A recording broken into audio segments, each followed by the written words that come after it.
and to frame a couple decision points. Then it's my understanding that Steve will open the meeting up for additional public comments, and then the school committee will have some discussion and perhaps take some action. Is that a fair way to frame it, Steve? Yeah, absolutely. Okay.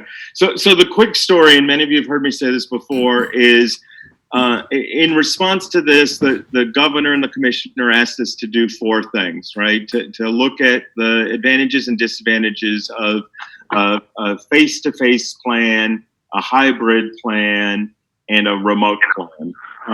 So we've done that. We've analyzed it. We've talked about it. We've gotten feedback and more feedback and more feedback. We've negotiated around some of it. And we're trying to come up with a plan to move forward. Many of you know this year's school year is going to be a little shorter for kids, from 180 days to 170 days. We're starting with staff this coming Wednesday with 11 days of professional development, and then school for students is starting on September 14th. What we've been discussing is how we start school on September 14th and what that looks like, and then how we transition to other things after September 14th. So we'll talk about that some more, but the plan as it stands now is we start on September 14th in a remote stance or remote posture.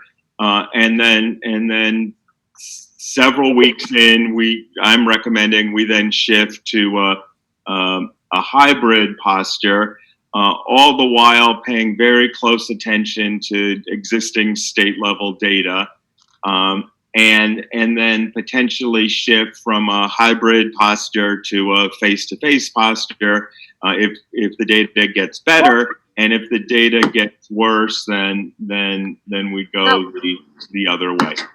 Okay, so that's the high level overview. There are all sorts of advantages and disadvantages. Starting remotely is obviously very hard on parents, particularly parents of young children. Starting face-to-face is perceived by some as, or even in a hybrid model, as being a safety issue, right? So they're competing perspectives on this. At our best, and I think we've really done a good job as a district and a community on this, we look at what's good for kids and what's good for families, and we find that middle ground and move forward there. So I'm hoping that's part of what comes out tonight. It's cliched, but it's true. We really are in unprecedented times, and this is challenging for everybody. We've been spending an extraordinary amount of time on planning, on developing systems and procedures, on meeting with people, on writing plans and updating plans, and again updating plans. And every moment we seem to get something going in the right direction, there's another thing thrown at us. So yesterday it was announced that all school age and college age students are going to have mandatory flu shots this year, right? So that created a big stir and conversation. A few minutes before this meeting, the governor and the Department of Public Health announced that there'd be traveling COVID units that could do quick testing in hotspots in schools as needed, right? So I'm imagining giant mobile homes filled with lots of nurses and doctors and laboratory things to run around. So every day there's something new. The other thing I'll mention is we've been in ongoing collaborative conversations with our two bargaining groups, the teachers and the paraprofessionals. And I think we're doing a very good job of listening to each other and looking at problems and trying to work together to solve those problems creatively. So that's something that I think we need to continue to do. And by and large, in sort of a broader public context, well, people can get frustrated about parts of this, and there may be disagreements. And this is bigger than bargaining. This is everybody. I think we've done a very good job as a community, and I'm proud of the sort of integrity and capacity of us to engage in meaningful, sometimes challenging, but meaningful dialogue that is fair and civil. I think that's an important thing. So, Steve, that's my high-level overview. Anything else you want me to add, or does that set us up? I think that sets us up for some public comment. And I would ask that we have close to 260 people on the call right now. So opening it to public comment, really want to limit it to 3 minutes, which we normally do. But I don't want people to repeat themselves. And people who have already spoken, they're welcome to speak again, but I'm not encouraging it.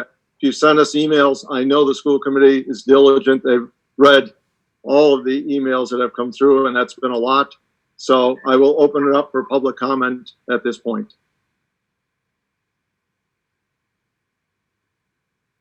And you just need to raise your hand, use that feature, and I will recognize you one at a time.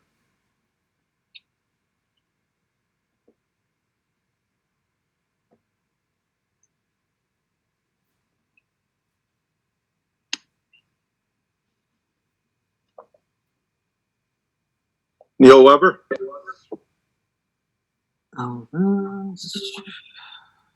Neil Weber? Neil Weber, let's see, Neil Weber, Stockbridge, 22 Ice Glen Road. And I'm a teacher at Monument Mountain High School. I just want to speak in support of, from a teacher standpoint, of opening remotely first. That's, my job as a teacher is to primarily teach, and I just don't feel that, frankly, that I'm ready to do both, because I'm being asked to essentially rearrange my curriculum, teach differently, and teach on a platform that I haven't been trained on yet, which is, it's a big hurdle. It's quite doable. But I feel it's really important to get a handle on that, develop a relationship with my students, which if we go remote, I will be doing that. We're structured to do that. And then navigate how we do a hybrid where we have to really navigate safety protocols and figure out how to manage teenagers and keep them and myself safe. So I'm basically feeling pretty strongly going remote first.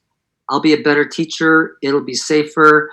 And I think it's dangerous. And I think it would affect my ability to teach well by just jumping in as a hybrid September 15th. Thank you, Neil. Thank you. Dan Bouvier?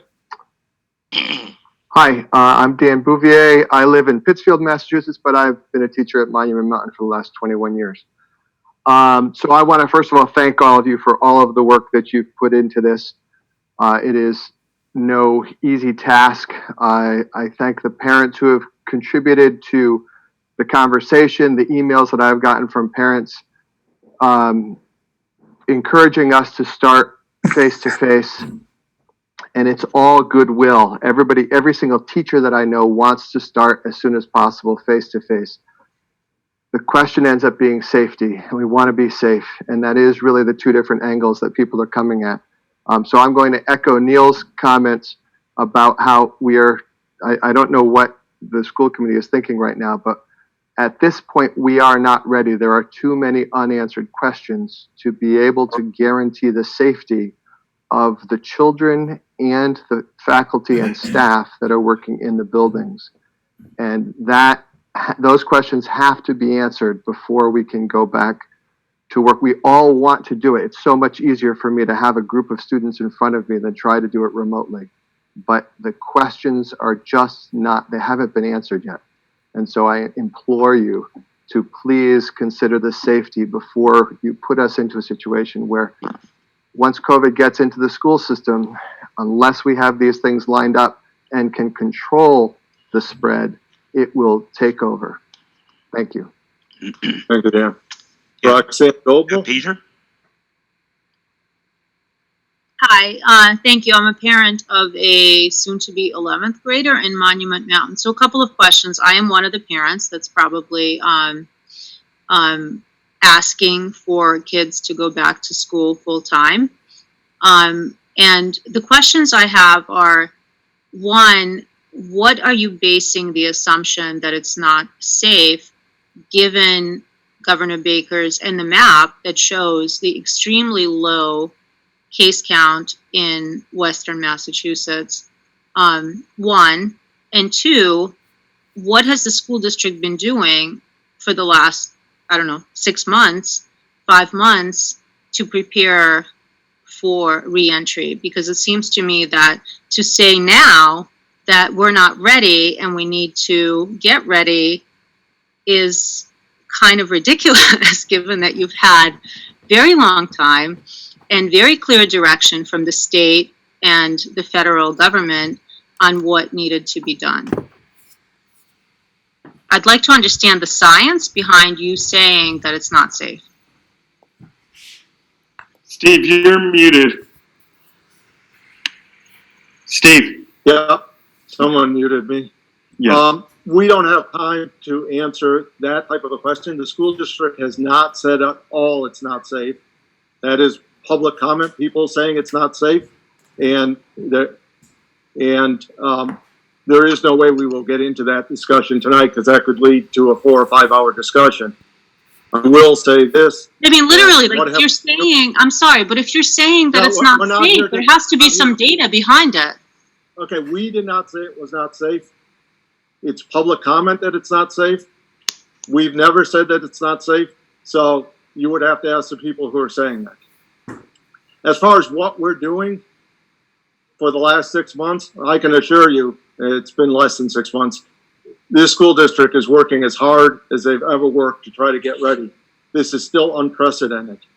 And we are going to be ready, but there's been a lot of work.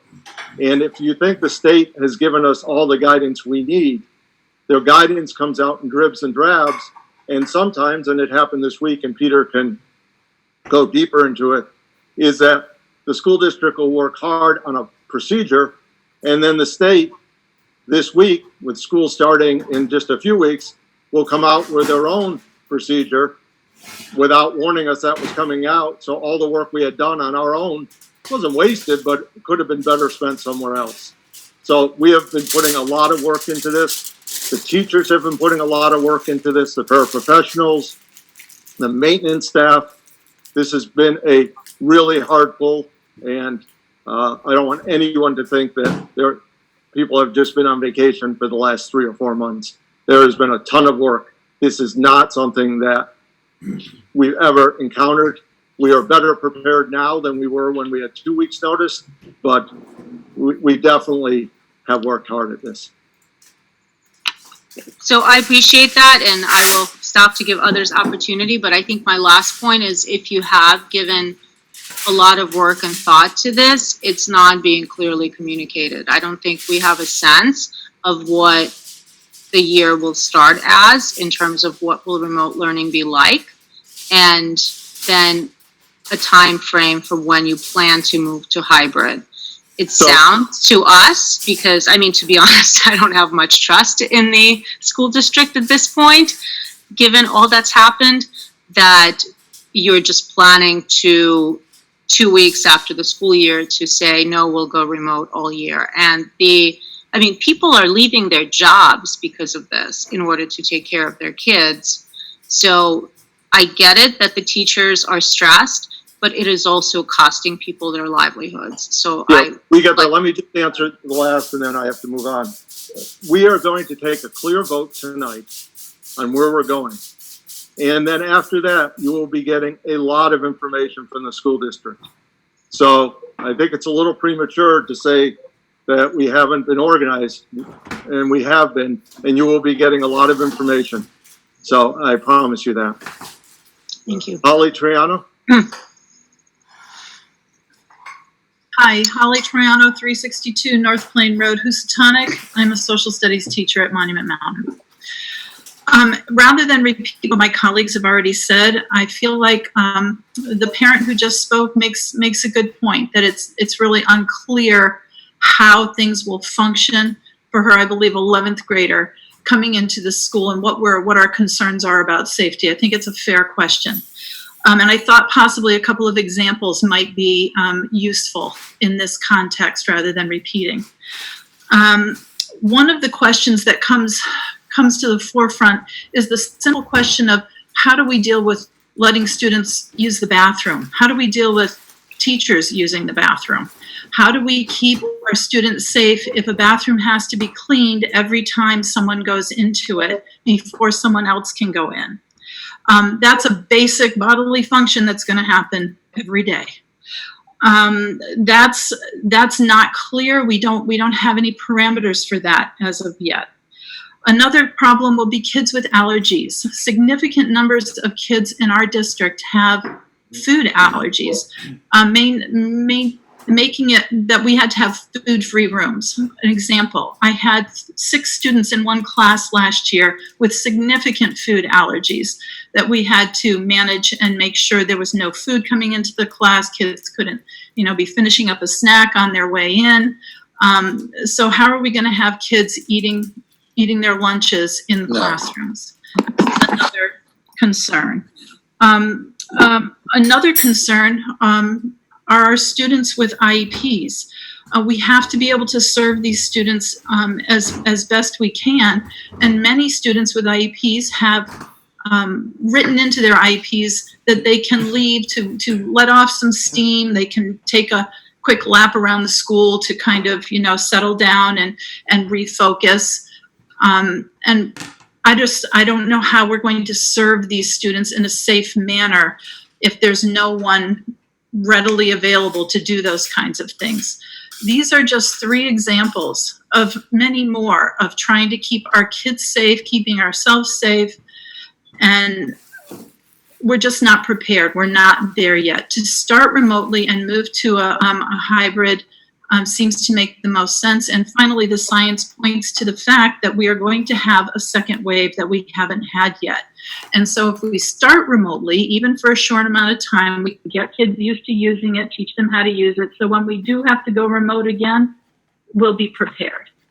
I hope that's helpful to the parent, and I'm hugely sympathetic having friends and family in the same situation. There is no good answer. And thank you all for your efforts in participating. Thank you, Ally. Next one is just the name of a phone. It would be helpful on these type of calls if we had a person's name. It's a Moto phone, I can tell you that. Anyone want to own up to that? It's hard to recognize. Yeah, go ahead. Steve, this is Bob DiVirgilio. I'm a resident of Monterey with 2 kids school choice into the district, and I'm also a healthcare worker. And my really biggest concern is regard for testing. And do we have a policy as a district, or do we have a protocol as to if kids are symptomatic, how are we going to get them access to this test? Because I know that it's not real easy to do, even for people having surgery, and for myself as a health. I'm just curious if we've made arrangements with Fairview or with McKinney and how we're going to get tests if need be. Thank you, Bob. Peter, do you want to answer that very briefly? Yeah, Bob, I can speak to it a little bit. So the Department of Public Health guidelines are very clear about it. So the first thing is, if somebody's symptomatic, you get them out of the building, right? And then they start the quarantine thing. The hope would be, rather than doing the whole 14-day quarantine, they get tested first. I'll throw the guidance up on our website tomorrow or Monday, so you could see it. But there's a whole set of protocols there. It's been my experience, and maybe mine is unusual, but earlier on, at the beginning of it and in the middle, I was tested several times, and they all came back negative, and it was relatively easy for me to get tested. Next would be Joe Rowland and Emily Devote. Hi, Joe Rowland here, 37 Cottage Street. Thank you. Emily and I have a 8-year-old going into 2nd grade at Muddy Brook. And I would just like to say that I appreciate the comments from everyone, and particularly the teachers, Mr. Weber, Mr. Bouvier, and Ms. Troiano. And I think that we've heard from the teachers. My understanding is that the union or organization that represents them, that they've made it clear that they're not, on a whole, comfortable in going back, and I feel that we need to honor that, because if you know they're in a place where they're not feeling safe, I don't feel that they're going to be providing the best education to our children anyway. And if remote learning, you know, I understand that there's a new LMS, if there's professional development going on, and that if that can work for us, then I think we need to do that. I appreciate the fact that, you know, people are concerned about their employment, their jobs, and I know it's a hardship, but it's going to be a hardship no matter what. And I think we have to choose the lesser of two evils. And you know, there's no data because there is no testing. But by the time you have the data, it's going to be too late. And you know, there may be no students that have no potential students may have the coronavirus. They may, you know, nobody may be walking around with it, but we don't know that. There may be 10 students that go to the elementary school or the high school that have it. And if that's the case, then it's too late. So I think we really need to, you know, err on the side of caution here. Respect what we're hearing from our teachers, and maybe think of other ways as a community to provide support for those parents that are really struggling. That would be another meeting and maybe another organization. But I think as a community, we might be able to come together and offer support to other parents that are struggling. And in the meanwhile, I think we have to honor what we're hearing from the people that are charged with educating our children. And if they don't feel safe, why should we assume that our children are going to be safe? And I think that's just the prudent thing to do, is to start with remote learning. Thank you. Thank you. Ariel Pink. Hi, I'm Ariel Pink. I have 3 kids in Muddy Brook, and I'm a special education teacher at Monument Mountain at the high school. And I just wanted to share with everyone the reasons why I'm not going to send one of my children back, and maybe on behalf of other parents who have the same concerns. I have a child, a 6-year-old with special needs, who has a lot of trouble controlling impulses, staying still, had a really hard time following rules in the building in kindergarten under their best circumstances. And I fear for his safety in a rushed hybrid situation. When teachers say they're not prepared, I'm not sure why we wouldn't want to hear that, because it is for the safety of the children. I worry about the self-esteem and self-worth of my child, who will be told no infinitely more times in a day than he would have before. No touching, no taking off the mask. And this is a child who comes home already when he can't follow the rules and says, my brain told me not to, but my body made me do it.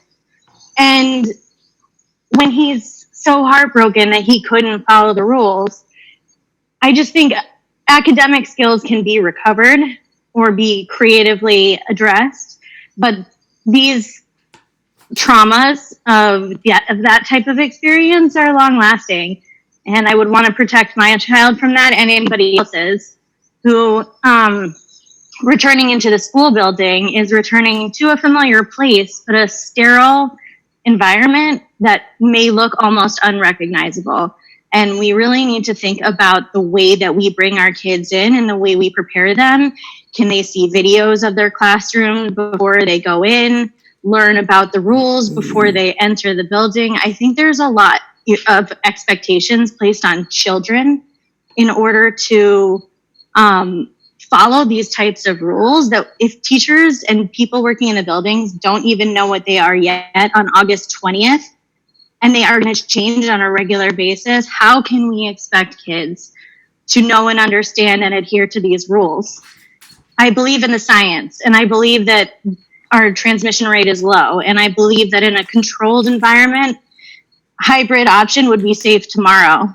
But schools are not that environment, and we can't just, and they become. So that is my personal story. I think that there are parents of kids like mine who have similar concerns. Thank you, Ariel. Stephen Didier?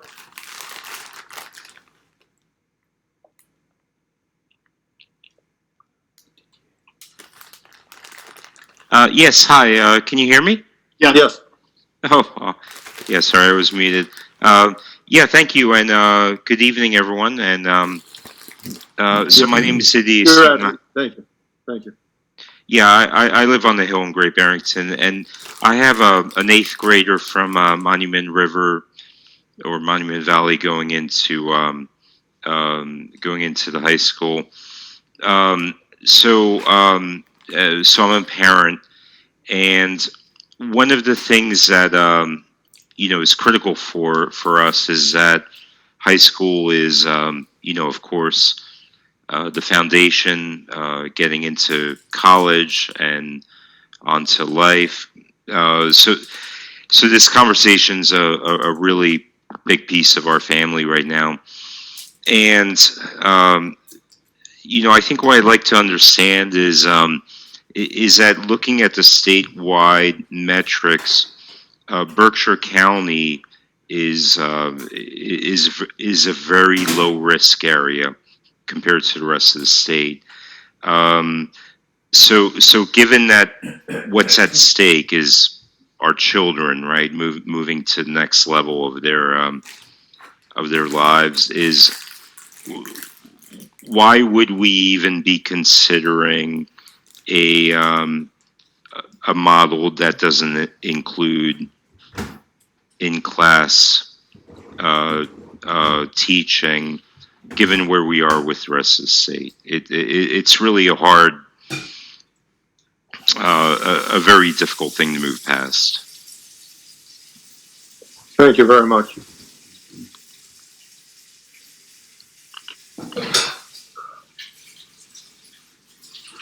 So I have a phone number ending in 860. Red from Castle Hill Avenue, Great Barrington. I'm sorry, say your name again. I didn't get it. Sure, it's Bob Redpath. Thank you, Bob.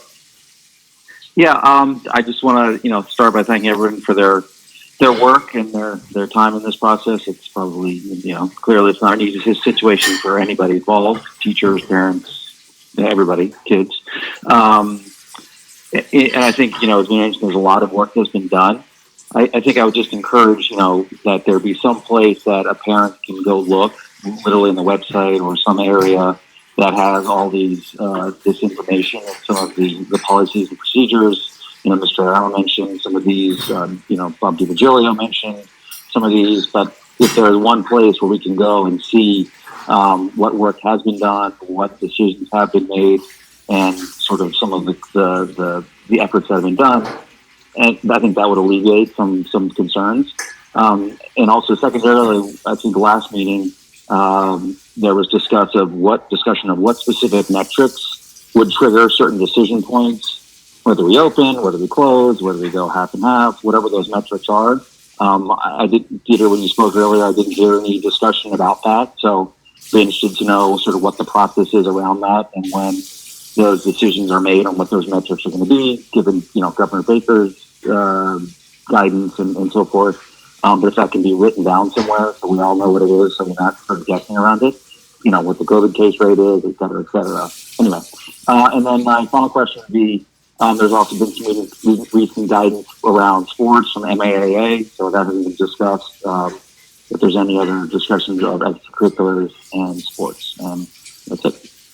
But we will be discussing, sports when the school committee gets to their discussion point. Okay, and the encouragement around us getting clear stuff up on the website and fully articulating the metrics is well said, and stay tuned, it'll be up there shortly. Okay, next is Francois.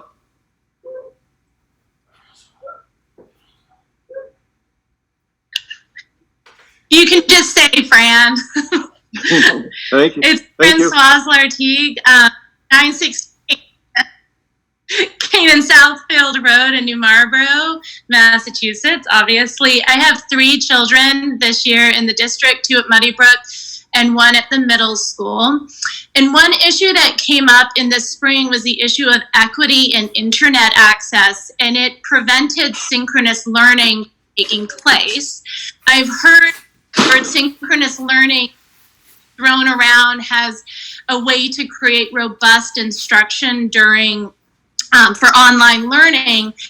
And the thing is that there's still an equity issue in terms of internet access, whereas I know in district, I think all 3 of your towns are eligible for a higher speed, but you have plenty of choice and plenty of other individuals who can't afford or don't have access to the internet bandwidth needed to do synchronous learning. So I'm wondering if someone can address how that equity issue is being dealt with, thought about, planned for as we move forward, because either remote or hybrid involves online learning.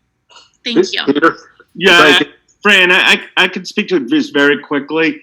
One of the issues, and you probably understand it better than I do living where you are, is the typical solution to somebody having bad internet access or lack of access would be some sort of remote hotspot. But the double whammy is most of the places where that's the case, a remote hotspot is tied to a strong cell signal, and that's not an option either, right? So in many contexts, we just give you a hotspot and that would work.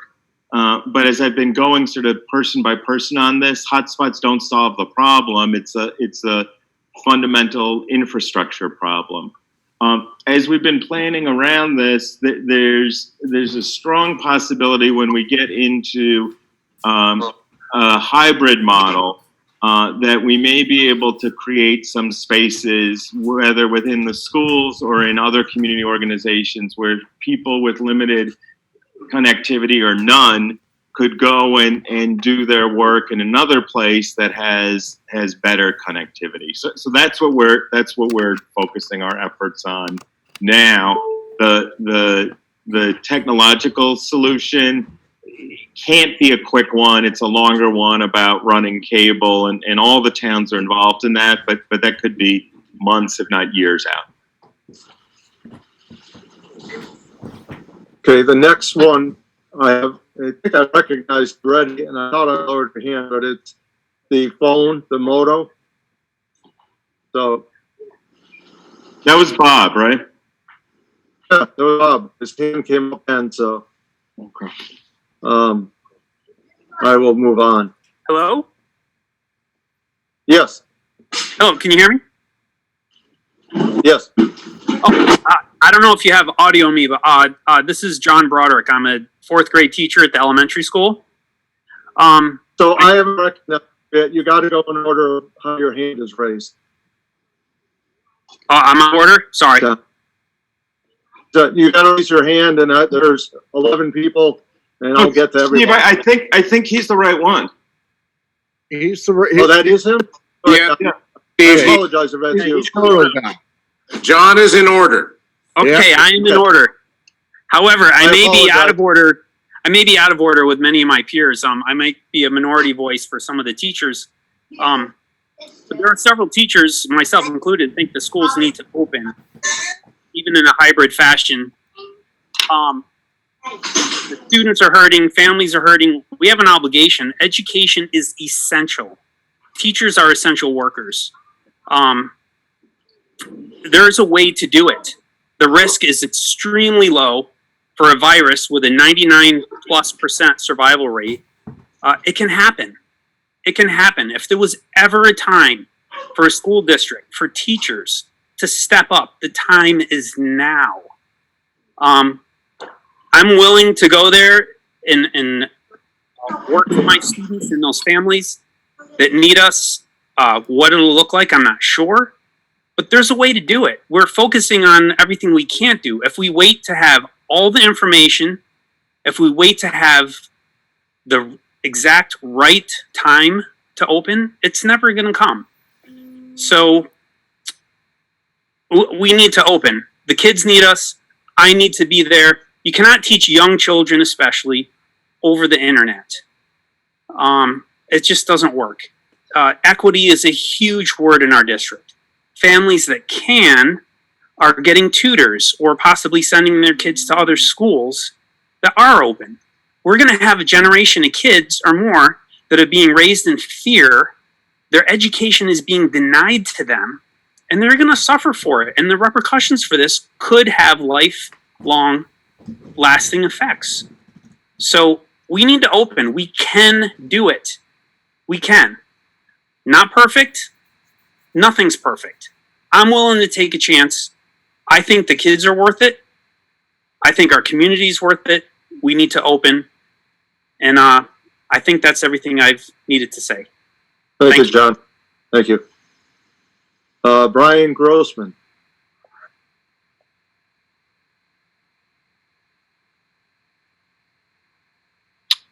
Hello.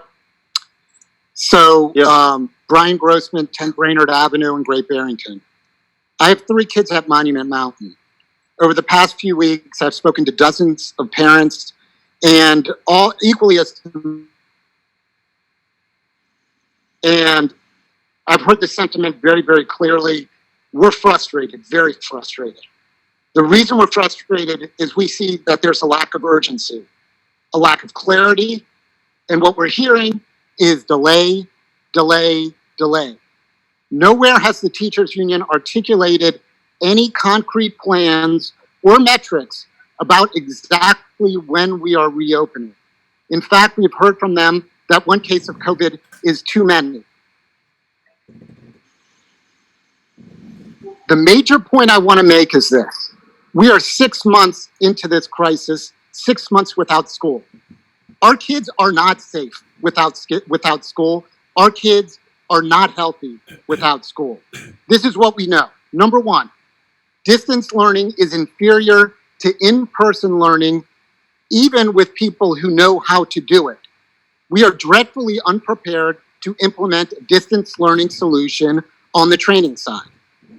Point number two, the level of instruction that will take place if we go to a distance learning model will only have a small fraction of time every day where kids are learning in class, a little over 2 or 2.5 hours a day. Point number three, the lack of social contact is extremely detrimental to students. There are a number of studies around this. This is why kids go to school. Number four, and this has been brought up, equity issues are dramatically exacerbated by a distance learning model. The have-nots are being killed by this. Special needs kids are being killed by this. Number five, the CDC is telling us that other health issues, depression, suicide, child abuse, are way up with the distance learning model. Number six, and this is really important, we have relied in this state of Massachusetts for the state to make decisions with us on the public health side. And they have been, by and large, very conservative on this. We have relied on them on reopening plans. We rely on them on what happens when you leave state. You have to come back with the coronavirus test. They have spent hours and hours and hours figuring this out, and they have made clear recommendations. They have told us that it is safe to reopen where we are in Great Barrington in this school district.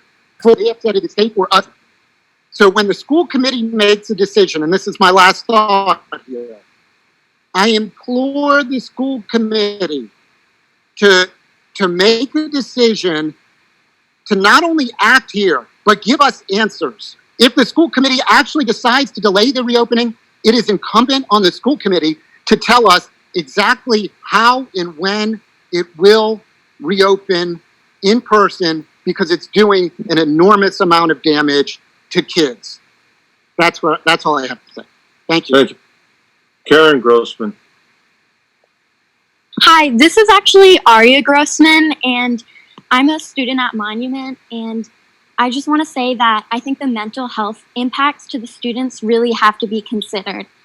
The pandemic has been a really difficult time for many students, and we need the structure and social connection that school provides us now more than ever. And I've talked to many of my peers, and students are really eager to go back to school in person. Thanks, Thank Aria. you very much. Thank you.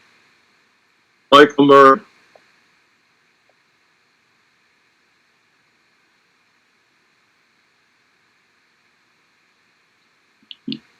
Hello, my name is actually Katie Murray, and we live in Sandusfield. My two oldest are in the Berkshire Hills district. My oldest is an incoming 11th grader, and then I have an incoming 8th grader as well. And my question, first of all, thank you to everybody who is working hard on this. There is no easy answer to this, in my opinion.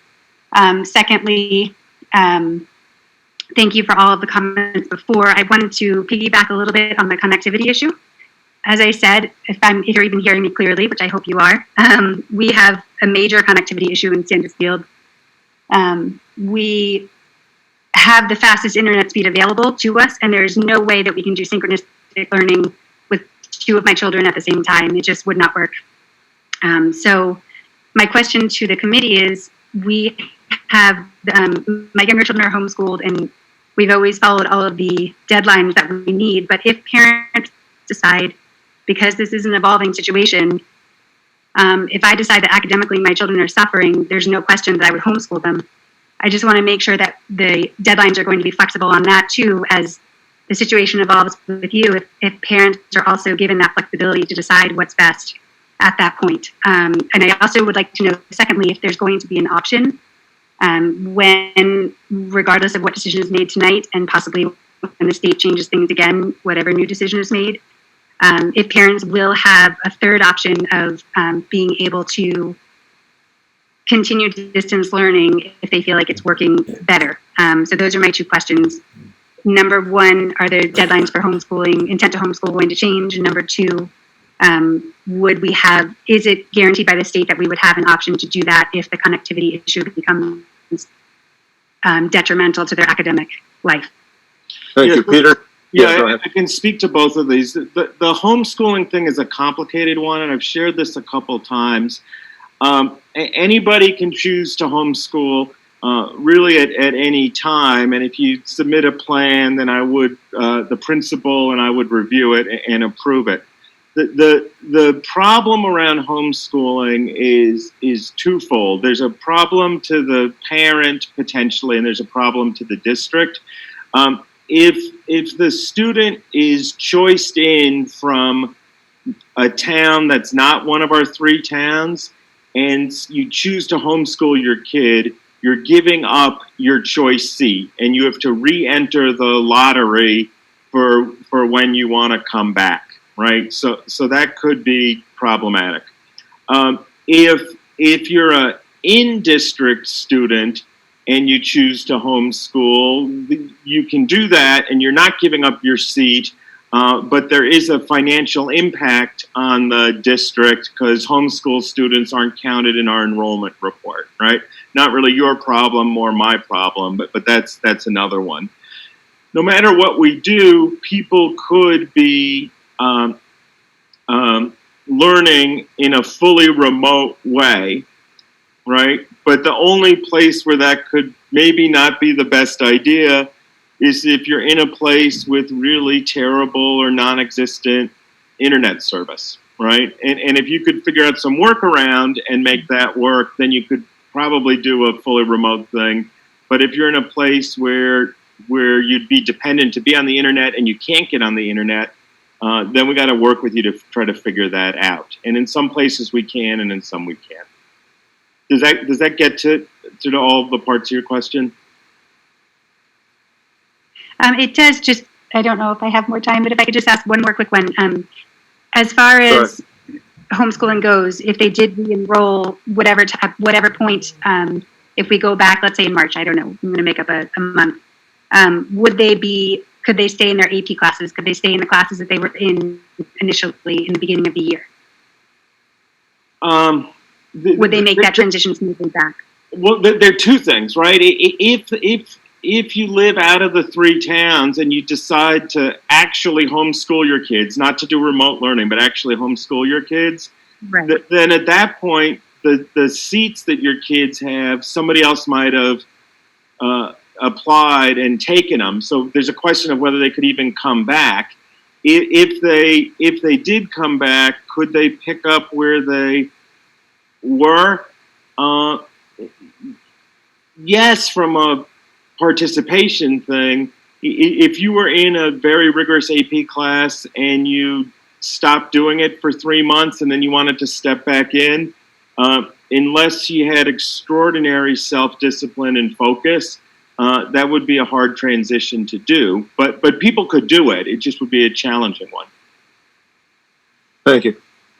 Rebecca Kane. Thank you. Yeah, sure.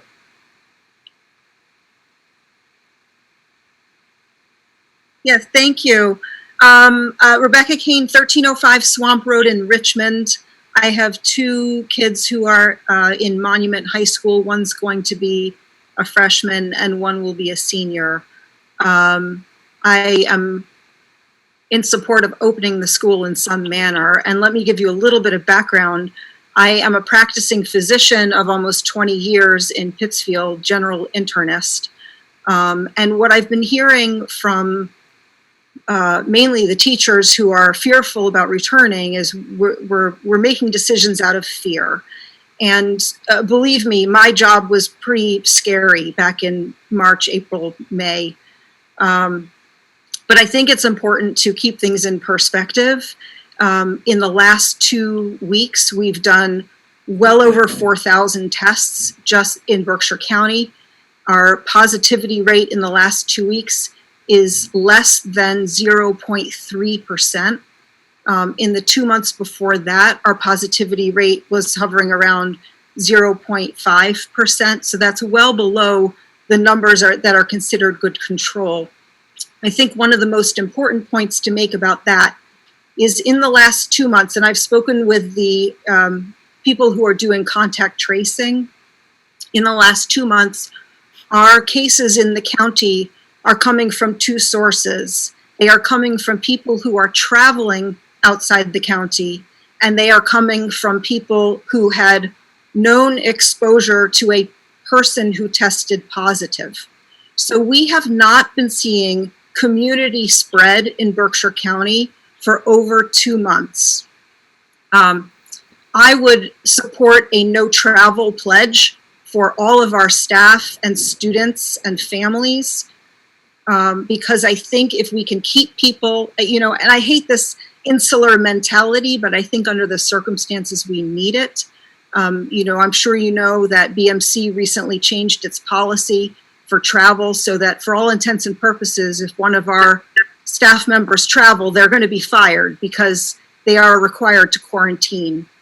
And I think that if we require something similar of our school community, that if you choose to travel for whatever reason, you are not allowed back in the school building for 2 weeks, whether you're a student or a parent or a custodian or a teacher. And that would help reduce the spread, just because we wouldn't be bringing it into the community. And that would be huge. We are not seeing those people walking around who didn't know they had it. We have not been seeing that in Berkshire County for over 2 months. So I see no reason to go remote first with the intent to switch to a hybrid. I think it makes much more sense for us to start in person, whether in hybrid or even full open, because I think a lot of the fear is coming from what do we do if somebody tests positive in the school, when the reality is the likelihood of that happening at this point, as long as nobody is traveling, it is extremely low. Thank you very much. Stephen Boyd?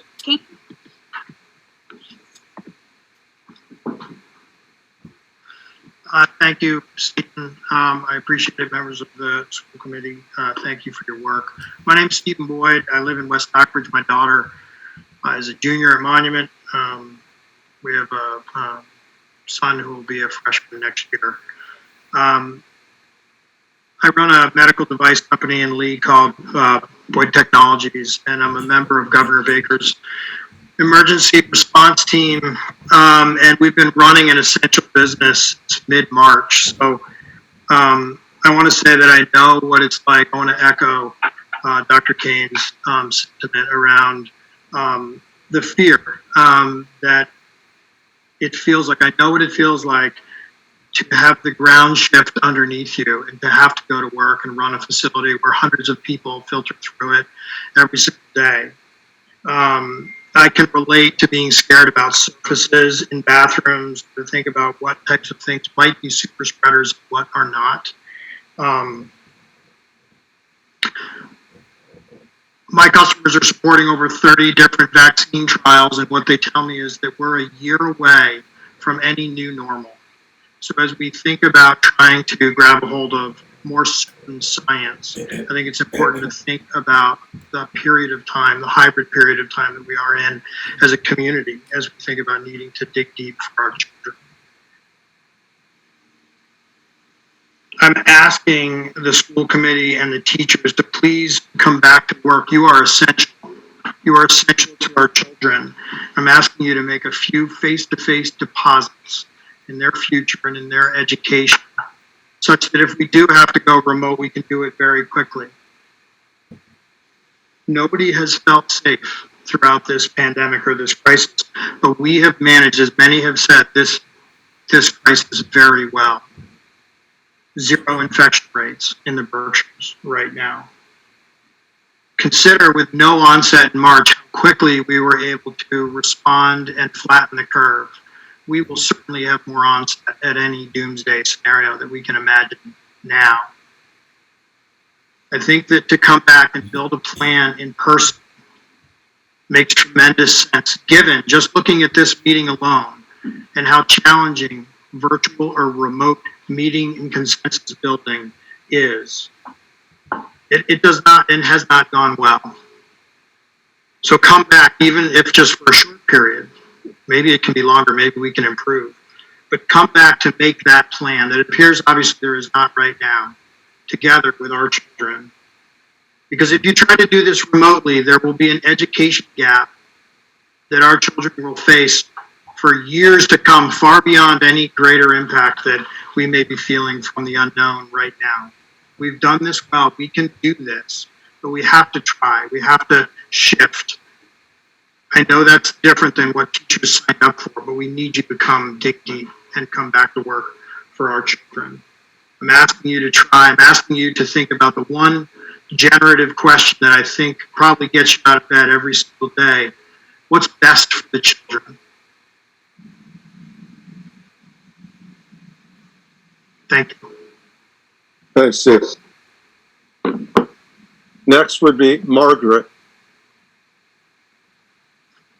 Hi, I'm Margaret Esposito. I'm a Lee resident, but I am a special education teacher at Monument Mountain. And I'd like to start by saying that distance learning was terrible. And I work with the population of students that probably had the greatest challenge navigating distance learning and had the worst outcomes as a result.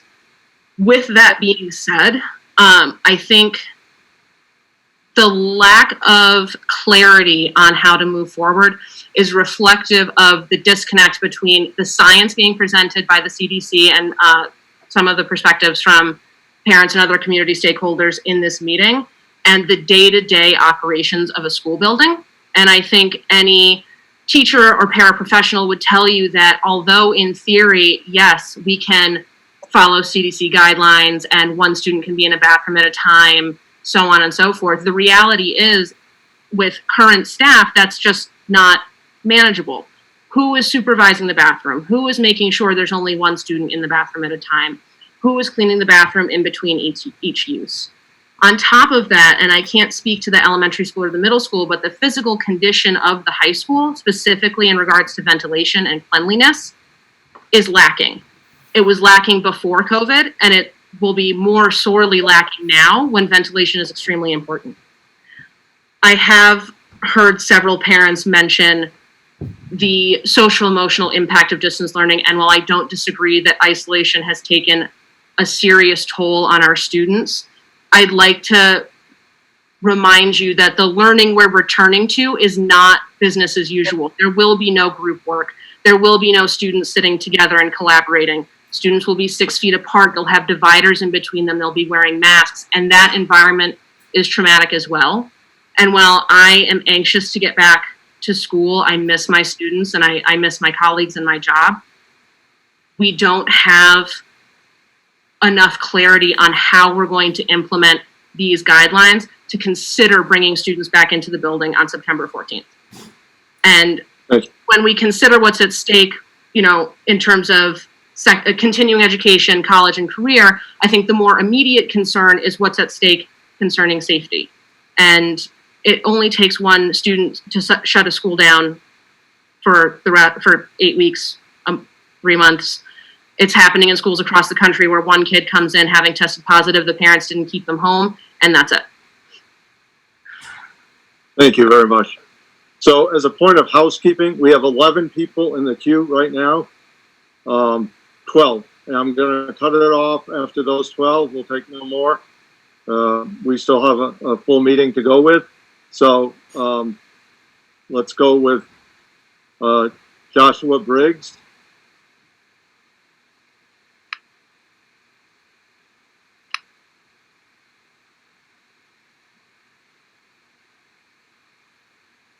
Hi, Joshua Briggs, 13 Main Road in Tyringham, Mass. I have one student in the middle school and 2 kids in the elementary school.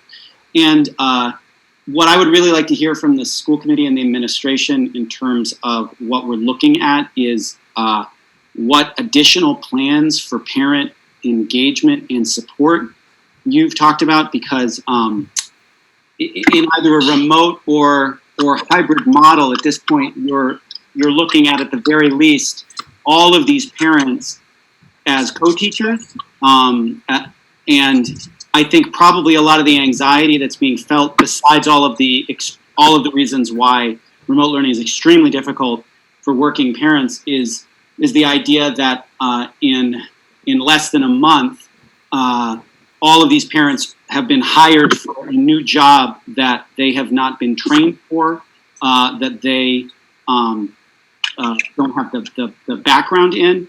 And I would really be curious to hear whether you have additional supports for parent engagement and support to help parents, if they're going to be in their homes, supporting student learning, you know, taking on certain homeschool duties, even if they're still enrolled, what the district is planning to do to support those parents so that their students can be successful if we are in this situation.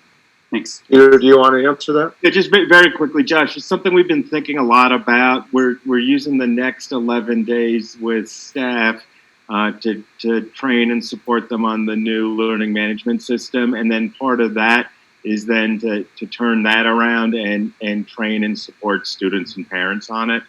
We've got a lot of work to do, and it's challenging and certainly very hard. I'd like to think that the structures we're setting up will be markedly different than sort of what we pulled together quickly in the spring. And in that context, parents will be much more successful. We're also having conversations with several community partners around a range of possibilities. And I think some of that, those possibilities will become widely public in the next few weeks.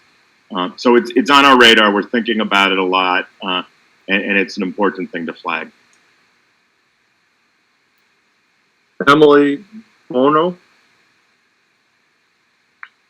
It's Emily Bueno. Sorry. No, it's all right. Well, first off, I'm Emily Bueno. I live on 1 North Housatonic Court in Stockbridge.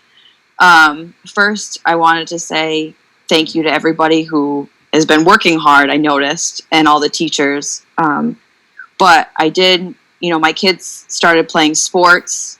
I've seen kids in daycare, and I was really hoping that kids were going to at least be somewhat in school, maybe not completely in person, but at least somewhat in the schools, because I've talked to my children.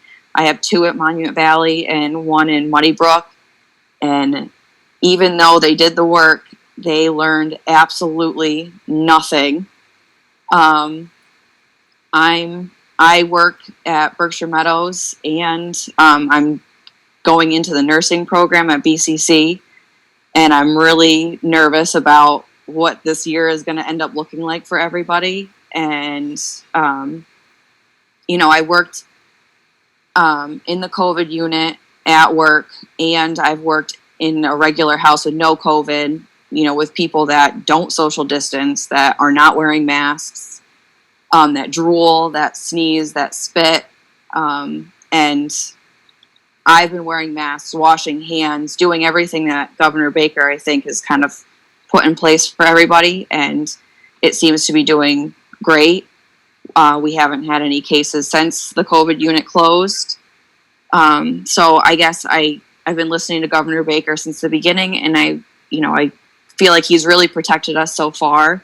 So I really was hoping that at least we could go back at least a couple days a week for the kids, because they definitely did not get very much out of remote learning much. Thank you, guys. Thank you very much. Pacheco. Yeah, hello. This is Josh Pacheco. I'm a parent of 3 students in the school system, 1 at Muddy Brook and 1 at the one at Muddy Brook now and 2 at the middle school. I have a rising middle schooler. I'm also a frontline healthcare worker. I'm an emergency physician here at Fairview Hospital, and I just wanted to speak towards those things. I realize this is scary, for the teachers. I remember when this started in March and April. Going to work was scary at times, but we've done a great job as a community. Everybody was compliant, social distanced. We've really gotten this under control. And now to step into work in the ER is actually very comforting. It's actually nice to get out of the house, to do something different, to interact with people, and it's so valuable. And I will say it feels very safe. We're all wearing masks and such. And I feel that a similar thing can be achieved at school. With the numbers being so low as they are now, and the state saying, effectively they're saying, according to Governor Baker's words, that because of the low incidence in our community, we are effectively expected to be doing either full-time remote or at the very least hybrid. I feel we need to move towards that. And I don't want to get too much into the statistics about it, but given the fact that the incidence is really low, and I know we're worried about if, students maybe, if they cross each other's paths, they get within 6 feet of each other, that type of thing. If you're taking a number that's already small, then multiply by multiply by the transmission rate and that type of thing, it's exceedingly unlikely that even if 1 or 2 students have it, which the numbers would show maybe about that to probably even less, that you would get sort of school-wide spread. We have very good testing here in Berkshire County. You can just call the Fairview and BMC line. Anybody can get tested at any point in time. It's just a drive-through test and that type of thing. So if there's any concerns, I think that's something that can be met and can be dealt with pretty readily. And the other thing, I wanted to echo Dr. Kane's comments about the sort of family pledge to say, listen, let's not travel outside the county. Let's kind of keep to ourselves. And if we do that, I realize that seems very insulated and like living in a bubble, but we could really cut down the spread, keep our kids safe, keep the teachers safe. And I think that's very important. The other question I had for the committee to say, has it ever been discussed? It sounds like there are some teachers who are in favor of going back and some who are hesitant to go back. Like there are families who want their children to go back and families who are hesitant. Has there ever been any thought of sort of dividing the group, meaning if there are teachers who want to teach and people who want to go back, can we do that? And if there are people who want to stay remote and teachers who want to stay remote, can we do that? Is that anything that's been considered? Peter, do you want to answer that?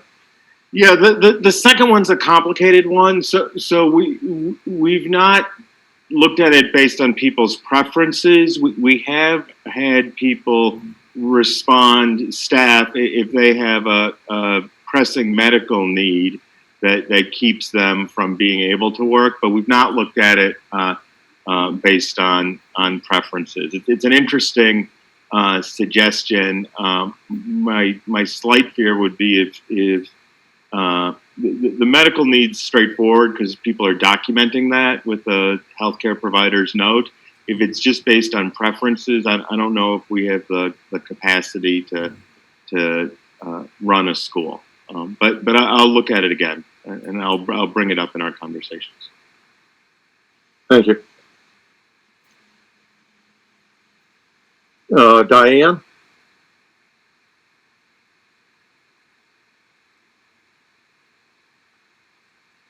You need to unmute yourself, please. Yeah.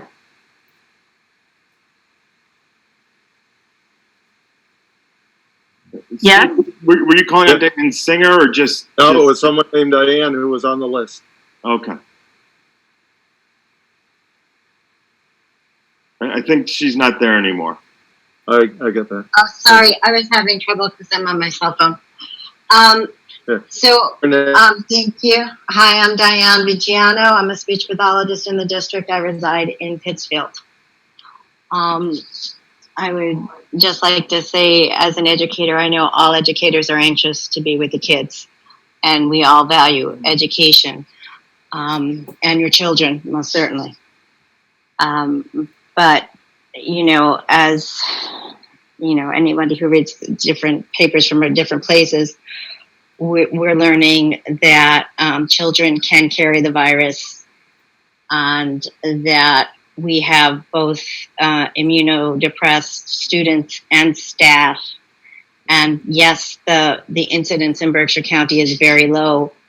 And it's low because we have followed guidance, right? We have been socially isolated. We do wear masks. We may even limit ourselves to going to the grocery store. And we're all anxious to be back and to return to life as normal. But as one of my colleagues stated, even if we do go back, it won't be normal, right? The kids aren't going to be able to play together on the playground. They're not going to be able to hug each other, hold hands, kids can certainly laugh, but, it'll be covered by masks. So I think it's important to know, like, we'll be going to a kind of sterile environment. And, some of our children who probably are most in need of being in a normal school day are some of our most children who are vulnerable to upper respiratory infections if they're confined to wheelchairs or have other viral issues. So I think that we need to also look at, the incidences of schools that have opened and have had to shut, of choirs that have come together and then have had a spread. So part of the reason we're safe is because we've had strict adherence to guidelines. So as much as we all do want to be together and all do want to go back to, school as normal, we are in an unprecedented situation. Everyone in education all across the country is in an unprecedented situation. I have a child entering high school and another entering college, that the college is going to be entirely remote. And I'm concerned about a young person having to be entirely remote for a college education and entering a ninth grader being entirely remote. And I kind of think that we need to focus on how we can best engage students and families and support each other. But I think that, once we have a spread, there's not a turning back, even one incidence fatality is too many. Thank you. Thank you very much. Next, we have Mark Sprague. Hi, Steve. Thank you. See if I can show up here. Can you see me there, Steve? Yeah, you're good. Yeah, you're good. All right. So thank you, everybody. I'm Mark Sprague. We live on 8 Yale Hill Road. We're in Stockbridge, Massachusetts. We have 2 high schoolers. I just want to emphasize a few things. Obviously, we're all on this call tonight because we realize what a pillar of society education is. I am a healthcare worker. I'm a surgeon. I deal with risk all the time. We've actually done and we've dealt with this extremely well in Berkshire County. Our numbers, and I want to emphasize what Dr. Pacheco and Dr. Kane have said earlier, it is extremely safe. And it's extremely safe, and we should all be patting ourselves on the back. There's no such thing as zero. There's no such thing as zero. But we have achieved a safety level because of what we've done so far. And we have achieved that safety level, which is probably one of the safest counties in the country. And we've done that by listening to expert recommendations and following guidelines. And why are we going to stop doing that now? Because the expert recommendations and the guidelines are for us to have in-person learning. So the reason we're not is fear, and I get that. But the numbers are as safe as they're going to be. We've been doing this now for several months in our practice. We've been doing it in the hospital. We've been doing it in the operating room. I think that we should follow the expert recommendations, follow the guidelines like we have been doing. The children of our community need us to need the teachers to do this. And we will be able to do this as long as we work together, following the expert recommendations and following the guidelines. We have monitoring in place. We have testing in place. There is an abundance of testing taking place in Berkshire County, and our positivity rate is extremely low. And I've heard some great ideas tonight of no travel pledges, things that how we can work together to accomplish this. But for us to achieve what we've achieved by following the expert recommendations and following the guidelines, and then now decide not to follow the expert recommendations and the experts' guidelines seems counterintuitive to me. I can reassure you we are as safe as we're going to be, and we should be doing in-person learning. Thanks for your time. Thanks. Morgan Geddes.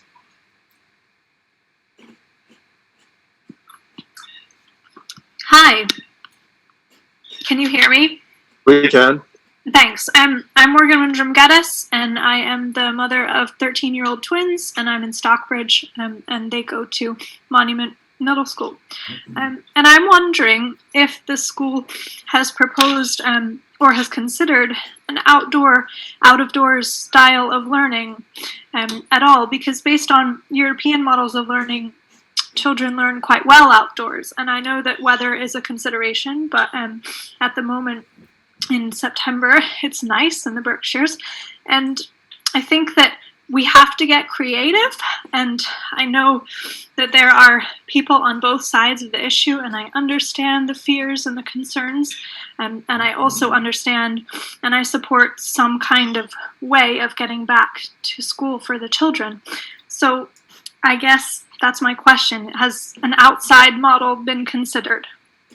Peter? Yeah, I mean, there's lots of good writing about this. There was stuff in the Times about it in other places. Lots of progressive groups are talking about it. So it's something we're interested in. A simple step in that direction is we're buying and soon to put together and siting 2 large outdoor tents at each building, unlike the size of a wedding tent. I mentioned earlier that the community conversations that are going on with some of our local nonprofits. That's a central thought to much of their thinking. So we're thinking about it, and then as we work with teachers next week and the next 2 weeks after that, I think a range of people will explore that. We've got some teachers with very strong outdoor education backgrounds who've expressed an interest in it, and I think it's another tool in our toolbox. So you'll be hearing more about that, and it's something we're thinking about a lot. Great, thank you. Sure. The phone number that ends in 346.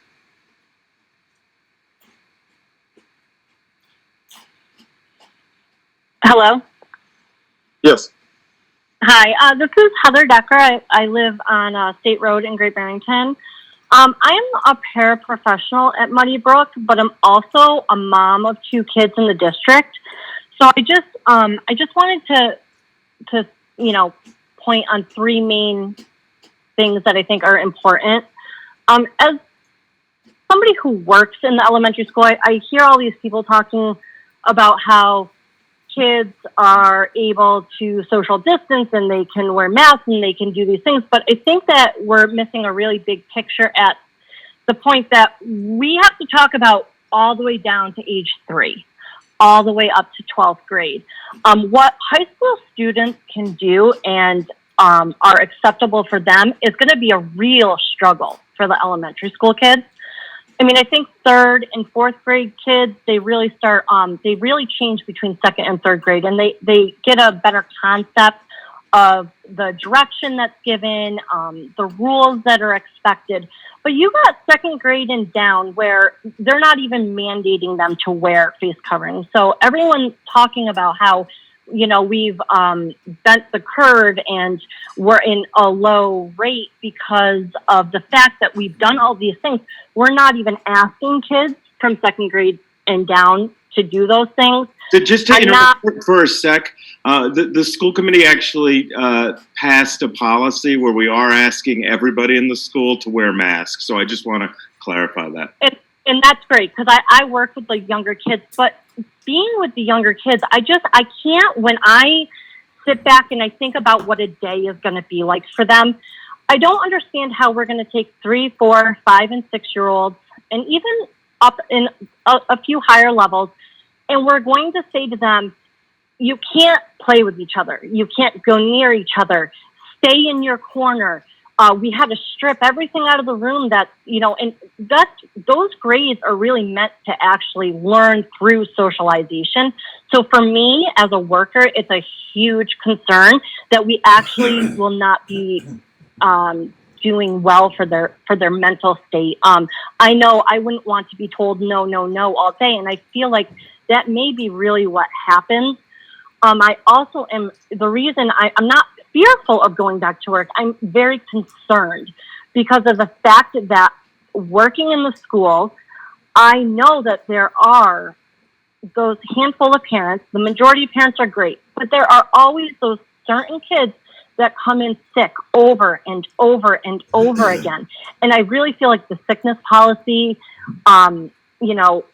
it is a huge concern for for me. I mean, I have a husband who is a heart failure patient. So, I just can't, I see all these studies about how children are asymptomatic but they can carry and spread it just as an adult. And so if they're asymptomatic, how are we supposed to know when 10 of those children can get all of the adults sick? And that's the reality. I feel like the reason our numbers are low is because people really have been doing what they need to do, which is self-isolation. And as much as I agree that's also a bad way to look at it, I feel like being healthy and being able to be, full of smiles and see each other through the computer and this and that is a better way than sitting behind plexiglass or telling kids that they can't move. I just feel like that's really going to be a really hard thing for kids to do. That's just my point as a worker, but I'm more concerned as a mom. That's first and foremost, that is my job. I'm a mom first. And, my daughter who's going into 9th grade, I flat out asked her, how do you feel about returning? And her response is, I would like to see my friends, but I don't feel like it's a good thing because we can't hug each other, we can't go near each other, we can't even high five each other. And I would rather see them through the computer and, you know, feel like I'm more at ease and be myself.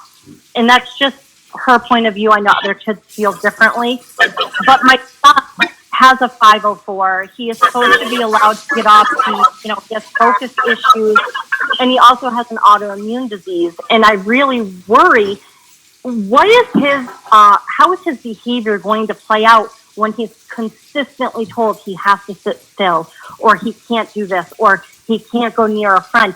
Because for not all children, they don't really, not everyone understands. You know, it's great to hear from the parents that have atypical kids that are super healthy and nobody in their family has risk. But there are a lot of families, a lot of staff, and a lot of families of students between all these grades that do. And I just really want that to be taken into consideration. I understand that the rate is low, and that makes me feel a little bit more comforted. But I do really fear that once we start pulling children back into wrap up. classrooms, Your time is, you're over your time. Just please wrap it up. I appreciate it. that's Thank all I want you to for- say. I just want to say I feel like pulling it's going to create a rise. That's just my personal opinion. Thank you very much. You're welcome. Kelly Spitz. Hi, I'm Kelly Baxter Spitz, and I have a rising sophomore. She's a choice student. We're in Sheffield. And I just had a question that's following up a little bit on Dr. Sprague. We've been following the rules and recommendations, and the governor and the education commissioner came out saying, with that color-coded map, saying anyone in the white and green area should be going back full-time, I believe. In all of Berkshire County except Pittsfield is in white. So out of all the cities and towns, we have one in green, but they're recommending full-time for green and white. My question is, how safe do we have to get if the guidelines are saying all white and green are full-time, and we're hearing that we might not even go back part-time? I'm wondering what metrics we are using. Thank you. Hopefully we'll discuss that when the school committee gets to their discussion. Thank you. Thank you. Jessica Spear Holmes.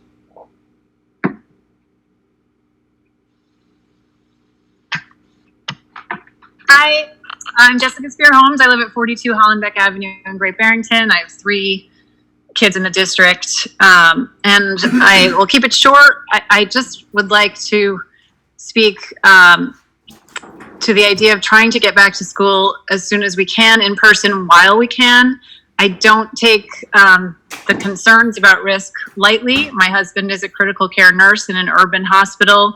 He's also immunocompromised. We have been thinking about this hard since March. But I do think that with levels as low as they are, unless we're deciding we're not going back to school till the whole area is at 0, and until this virus has been eradicated, it seems like now is our only chance, our best chance to get some in-person learning in while we can. If we all agree that in-person learning is superior to remote learning, I think we should take this chance to be in school while we can, knowing that there's a risk that we will see increased transmission levels and our window of opportunity to be in person will close. I also think I would like to speak in favor of the opportunity to use outdoor education, and even without people who are experienced outdoor educators, just simply moving classrooms outside and taking advantage of the weather while we have it, because we know that won't last. But the time that we have where we can take classes outside and learn, and while we can keep the windows open, again, is a fleeting time. So I would speak in support of getting back to in-person learning as soon as we can and not waste this time while we have it. Thank you. I just remind people that I had announced we were going to cut off after 3 more people, yet 4 more have added on. We will be done. It's Marnie Allen, Glenn Chamberlain, and Jack. And then we've been here an hour and a half, and it will be the time for the school committee to speak. So, Marnie Allen? Hi, can you guys hear me? We can. Okay, great. I have several concerns about going back in person. I'm a teacher. I live in Pittsfield, Massachusetts, but I work at Monument Mountain. And there is nothing that I would want more than to go back in person. I agree with everyone saying that it is the most effective way to teach students, and I'm wholeheartedly with that. However, there are too many unknowns for me to feel comfortable going back into school. And I say comfortable rather than feeling like safe. Like, it's not out of fear that I have these concerns. It's more looking at the infrastructure of our schools. So someone brought up earlier, I think it was Holly Triano, about the bathrooms. We can't send more than one person into a bathroom at once. And historically, at least at the high school, bathrooms have been an issue where students tend to crowd. So that is one area where we just don't have answers. We don't have a protocol set up. We don't have enough staff to go in and clean after each use, which makes me very nervous. On top of that, we also have staff coming in from outside of the district. We have staff coming from different states. What happens with those staff members, staff coming from New York and Connecticut? Are they still able to come into the building even if they're in a different district and demographic? And we just don't have answers there. We don't have answers about substitute teachers when people inevitably get the COVID-like symptoms and have to quarantine. Who is going to be covering those classes on a normal school year? We have a sub shortage to begin with. So there's just so many unknowns. And then on top of that, sending students into school and expecting it to be this mental health break,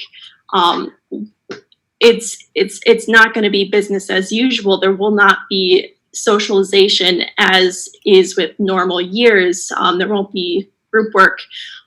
Most of the instruction will be lecture based, and very little student collaboration will be possible with the guidelines that have been set up, which again, if we're talking about effectiveness, is not nearly as effective as being able to be typically in person. So if we're looking at effectiveness, if we are being trained on how to do remote properly, we can be a lot more effective than we were in the spring.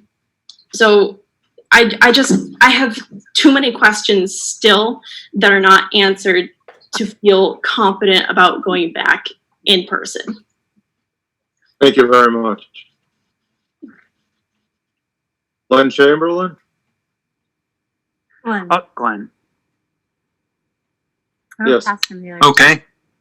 Glenn always sounds like he's trying to catch his breath swimming. All right. Can you hear me? Go ahead, Glenn. Yes. Okay. Yes, we can. Glenn Chamberlain. I live in New Marlboro, but I'm a first grade teacher at Muddy Brook.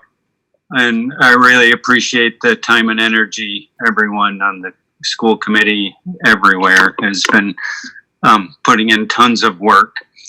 And I really appreciate hearing from medical professionals tonight and agree that the risk in Berkshire County is really low. And I'm one of the teachers who, in fact, all the teachers that I talk to, everyone's very anxious to be back. We made the best of remote learning as we could in the spring under a really tricky situation. And we haven't been in school for a really long time. And that's where we do our best work, obviously. And I don't, no teacher that I've spoken to is saying they don't ever want to go back or they're looking for 100% guarantees that no one will get sick. We're not expecting that.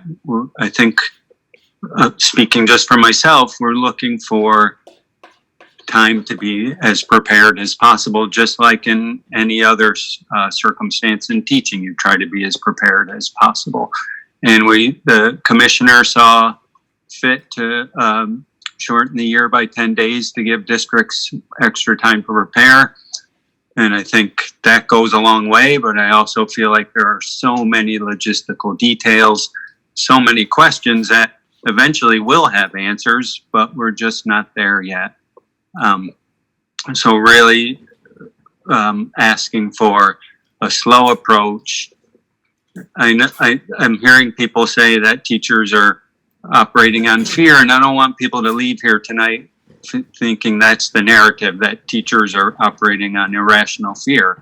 We're very informed. We're very up to date on what's happening both nationally and locally, and we're simply trying to be as prepared as possible for an extremely large responsibility. Thanks. Thanks, Glenn. The last speaker tonight is Jack. I don't know if you can hear me. I'm out here in the middle We of nowhere. can. All right, but We can. you know, typically, so Your name John, and address, please. John Coletti. I am at 220 Grove Street in Housatonic. I have a son entering high school in 9th grade and a daughter entering middle school. Not entering middle school in 8th grade, and I teach at the elementary school. So I kind of have a dog in the fight here. I'm kind of in all three buildings. It's always frazzling to me to follow Glenn Chamberlain because he's always so much more eloquent than I am. But I will say, it occurs to me that we're doing this kind of approach of, like I said, I have kids across all buildings, and I'm in a building, and how this one-size-fits-all model works. And I'm wondering if there's been any discussion about how to maybe make it not a one-size-fits-all, and the high school does something, the middle school does something, the elementary school does something. I think from what we hear about the research, there's different transmission rates between kids and from different age groups, and how that will work. But the main question, I guess, that I was struck with was when the meeting opened, there's a whole thing that speaks about how the meeting is conducted because the governor has said that there can't be a certain amount of people that meet together, and that's why this school committee meeting cannot happen in person. And so my question is just, how is it that one-size-fits-all model of we can't have a meeting anywhere in the state transmits to we can go back to school live? So if we can't meet as a group to have a school committee meeting live to have this, how we can have all of the kids in every building go back live. So I probably didn't state that as eloquently as I would have liked to, and I hate that I'm the end-all be-all of this meeting before public comment ends. But I just hope that the school committee thinks about making sure that all possibilities are explored. And I know you are. You guys have been working tirelessly, and I appreciate it wholeheartedly. And so thank you for that. Thanks, Jim. So I really appreciate everyone's comments. We went about an hour and a half, roughly, listened to comments. I didn't count how many. We had 278 people on this Zoom conference. So if anyone tells us this community doesn't care about education, you can use this as an example why we really do care about education, and we really appreciate this, that this many people would be on the call tonight. And we find it extremely important to listen to everyone. We've, as a school committee, have set tonight as a night to make some decisions. I think it was last week, someone said to us, we're too fluid. Well, whatever decision we make tonight will be based on a metric that will be in the next week or so, you'll see on the website, and that metric will deal with the number of cases. And so we're always going to be fluid. This is unprecedented times. So usually how we start the discussion off is a motion, a second, and then we'll have discussion, and that motion may or may not get voted on. It may get amended, it may fail, but it's the best way for us to discuss things. So Ann, do you want to make a motion? Yes. So we have already voted that school will start for the students on 9/14 remotely. I now move that we start school for our highest needed students in face-to-face model on 9/28. And I also move that we plan to start school on 10/5 in a hybrid model. So it all depends on the data will be evaluated on 9/21 and 9/28 respectively through our joint health and wellness committee. Second. And that was Sean? Yep. Okay, school discussion, school committee discussion. You don't have to raise your hand, just go ahead. I can't see most of you anyway, so. Steve, this is Dan Weston. Yes, Dan. I have to declare a conflict of interest due to my active negotiating on behalf of the Massachusetts Teachers Association at my workplace. So I will not be able to participate in any discussions or vote on this issue. Thank you, Dan.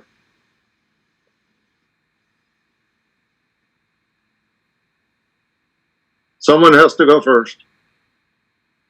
Rich Tahoney. I just want to point out that we kind of started this journey at the beginning of July in our first meeting, talking about how we're going to make the decision, and the consensus moved there, and now is that we have to follow the science and the facts. We've received information from official sources at the state level and many sources at the local level. Every single medical professional who has weighed in on this matter at a local level, at the state level, and at the federal level has directed us to open our schools. Therefore, I intend to support Ann's motion because I think that is the best path to doing that as quickly and as safely as possible. Other members? Well, I'll be glad to go next. In the ideal world, would I like a different motion? Yeah, I think I would. But I think this is the best motion that either pleases or displeases the most majority of people. We have a lot of competing interests here. I know what the medical facts are, and I understand those. And all things being equal, going to school on September 14th, if we were ready, would be fine with me, but we probably won't be ready. We've been working hard at it, and it's amazing the amount of things that you have to think of. Many teachers, many paraprofessionals, many members of the school district have pointed out things that they're concerned about, which we need to answer all those questions.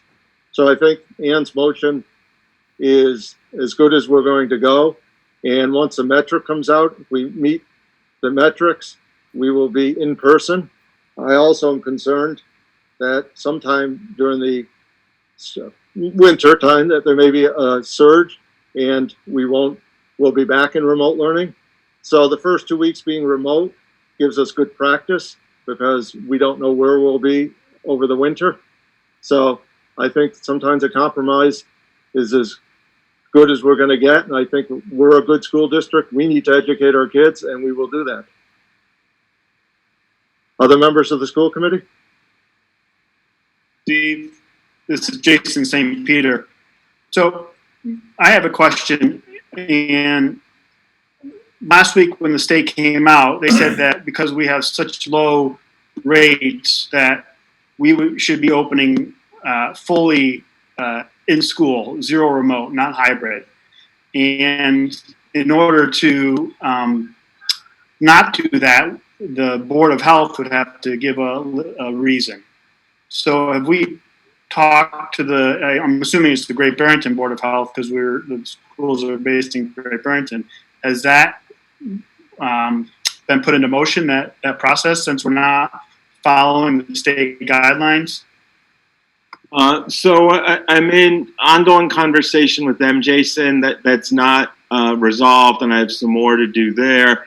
I also consulted with our attorney. Massachusetts, as you know, is very much a state of local control. So the governor's stuff is seen as guidance, but it's not a mandate. So it's my understanding that we have some latitude, or you do as a school committee, to decide what approach to do. I think the argument we would make is the approach proposed in this motion gets us to the right place, and our mitigating circumstance or thing we're challenged around is training and building capacity with both staff, families, and kids to do this successfully.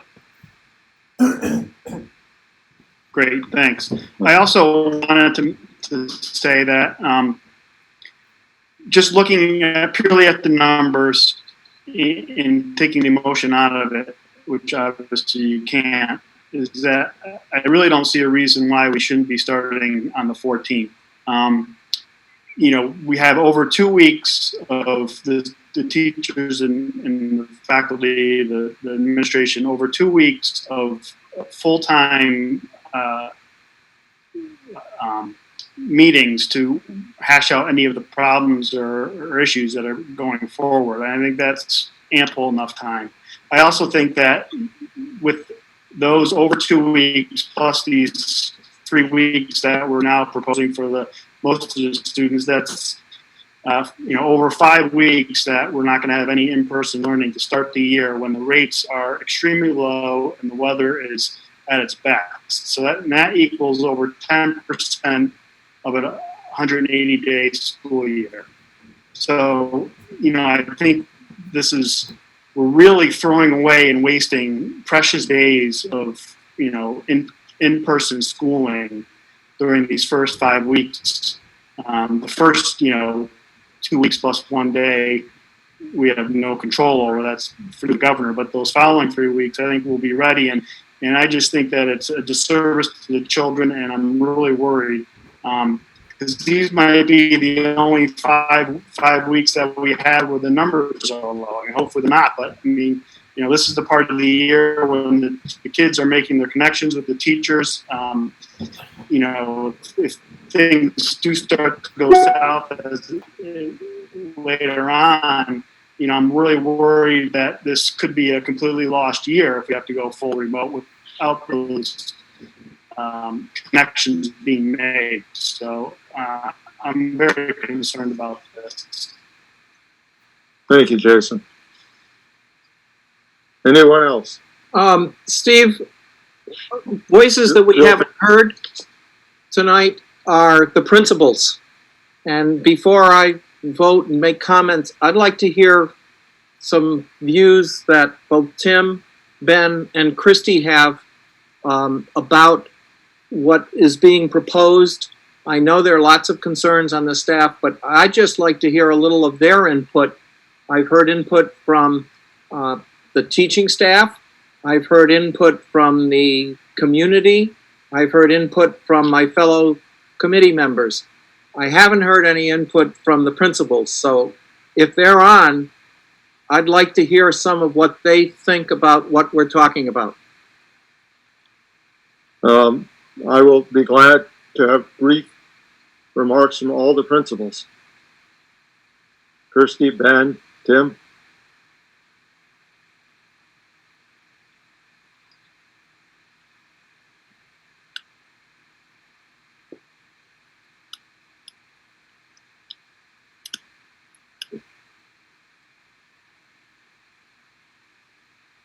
They got to be on here somewhere, Peter. Yeah, no, Tim is. I just saw him.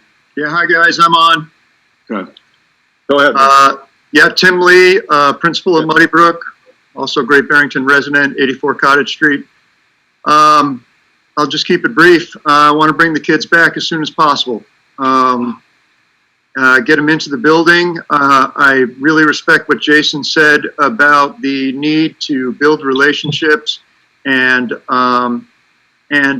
everything that's been said by people who have been volunteering. My biggest concern is our inability, because of the nature of children and what we know about child development, for them to get any sort of meaningful learning out of a fully remote learning experience. We can try our best, and some students will make gains, but in no way is it a replacement for the face-to-face learning, the quality face-to-face learning that will take place if our students are in the building.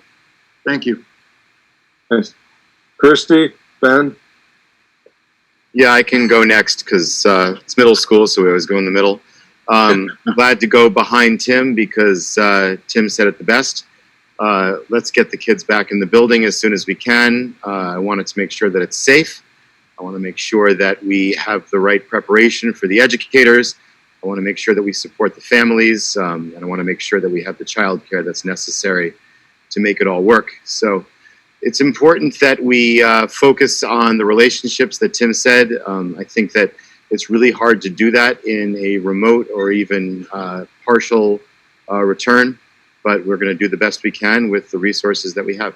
Thanks. Thanks, Ben. Kirsty? Thanks. I'm happy to follow both of my colleagues.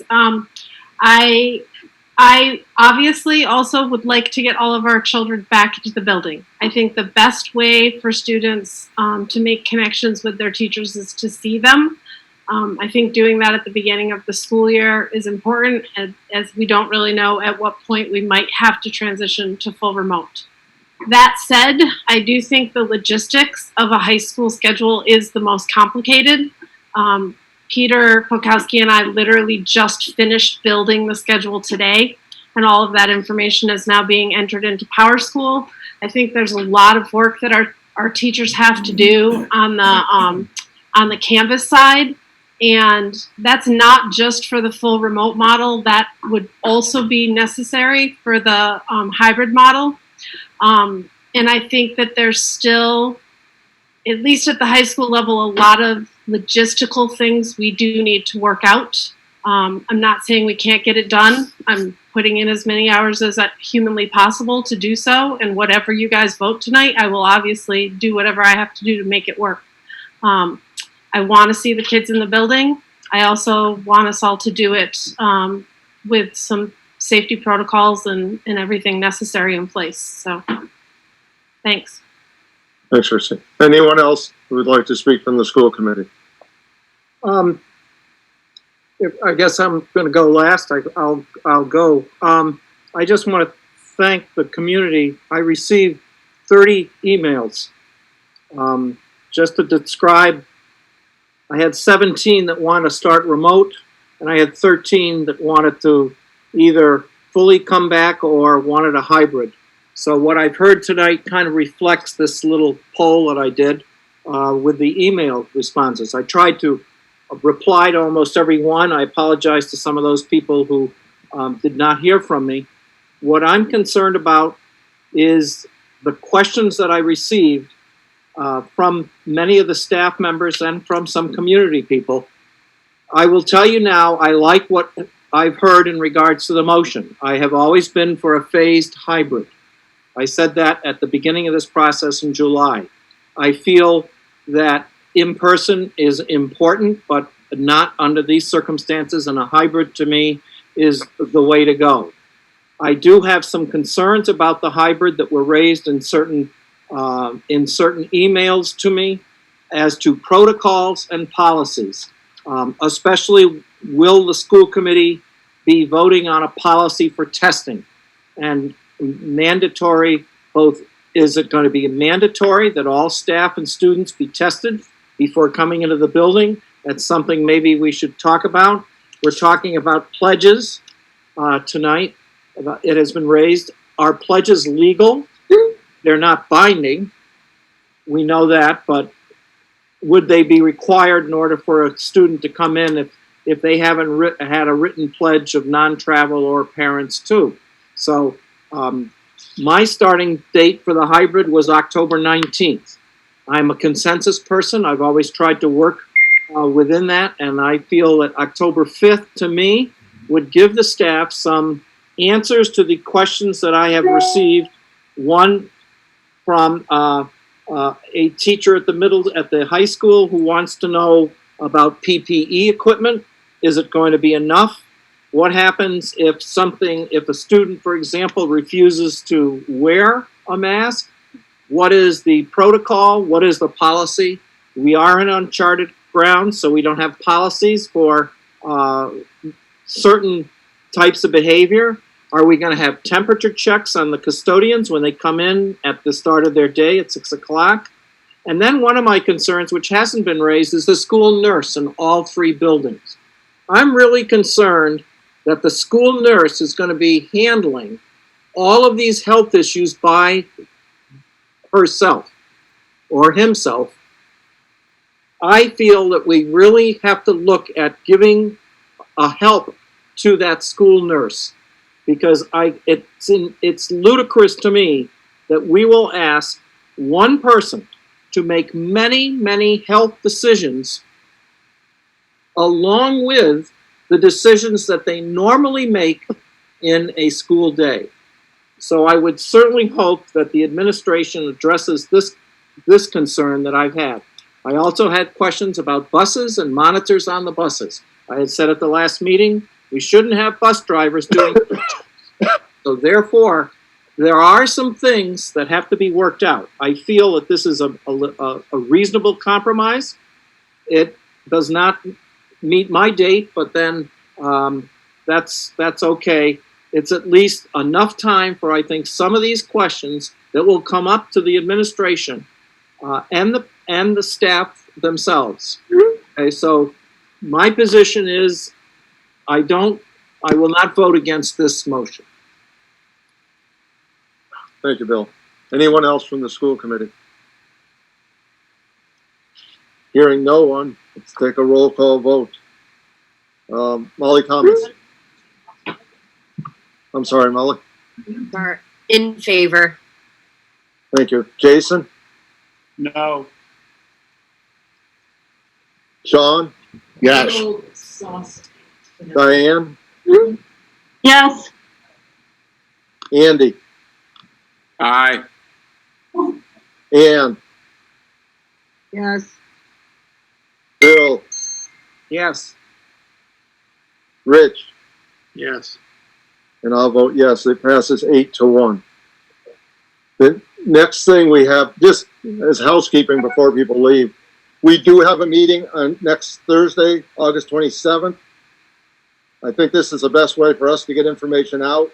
We've been meeting every Thursday.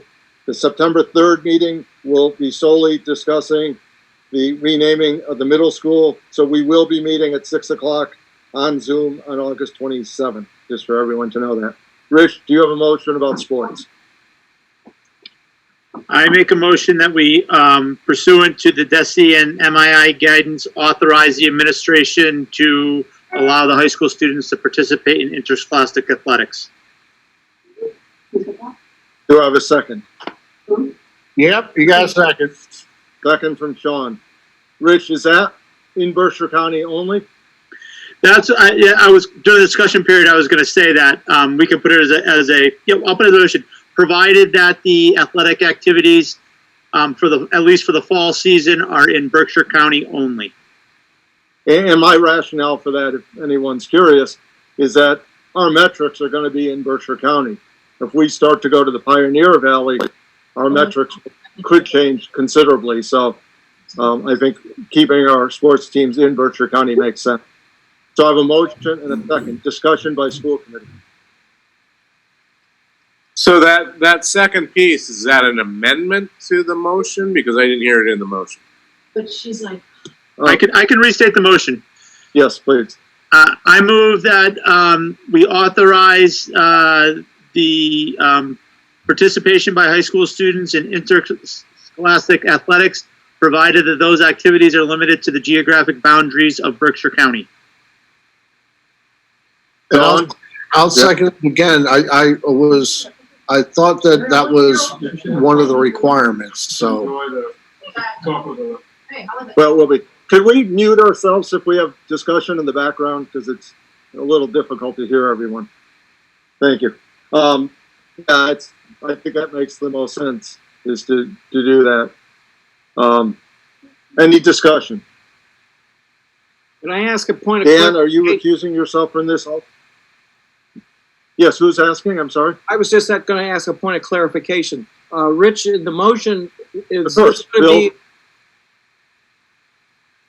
is this going to be regarding the MIAA sports that are allowed to take place in this new directive that they issued yesterday in regards to what sports are going to be played now versus another season and another season?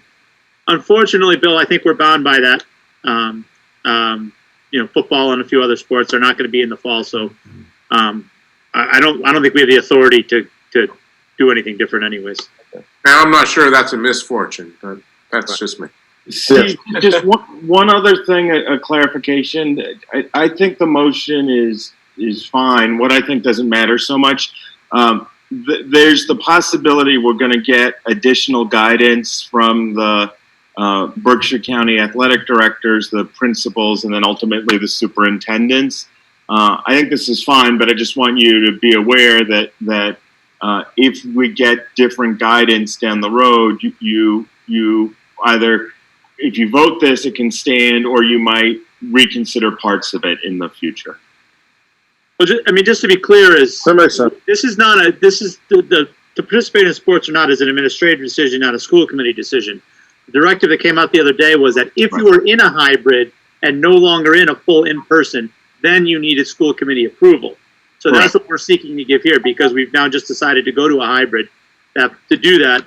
So I think with this vote, the administration is authorized to do what they think is best for the school or what they don't think is best for the school. But they now have the discretion to go ahead and do that. Good, thanks, Rich. I knew that, and I knew you knew that, but I wanted to clarify it for everybody. That's fair. Appreciate that. Anyone else in the school committee? Yeah, I'd like to Roll say call vote. Yeah, go ahead. First, Steve. Yeah, so I'm going to vote for this. Yes, I'm going to vote for this because I think, we want to get these kids in a social setting, as soon as we can. But for people who say, as a school committee, you just voted to go full remote until October, but now you're allowing sports, isn't that hypocritical of you? And I really don't have an argument against that, except that, I think this is what's best for the kids, and that's how I'm going to base that choice on. But that's number one. Number two is that I'm assuming we're going to be looking at this between now and school, but also the other activities besides athletics. I know this is purely MIAA, but as far as plays go, instruments, I know obviously there's going to be a huge difference between brass where you're blowing versus string instruments, et cetera. But I'm assuming all those other very important extracurricular activities will be addressed between now and the start of the school year. Thank you. Yeah, Jason, that's a really good point. I think the reason we're taking this up early is because of the ruling yesterday, and as Rich pointed out, that we need to give our blessing to this in order for this to move ahead. But yeah, that's an excellent point. And anyone else from the school committee? Just Steve, one little clarification. Yes. The athletics thing is important because it's in relationship to other schools. Most of the other extracurricular activities, music, drama, etc., are really within our own school.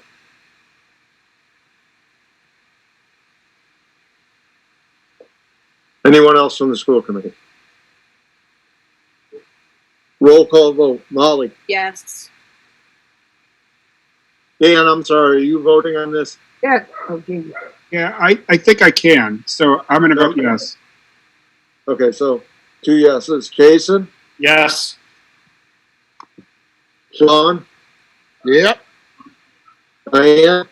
Yes. Andy? Yes. Ann? Yes. Bill? Yes. Rich?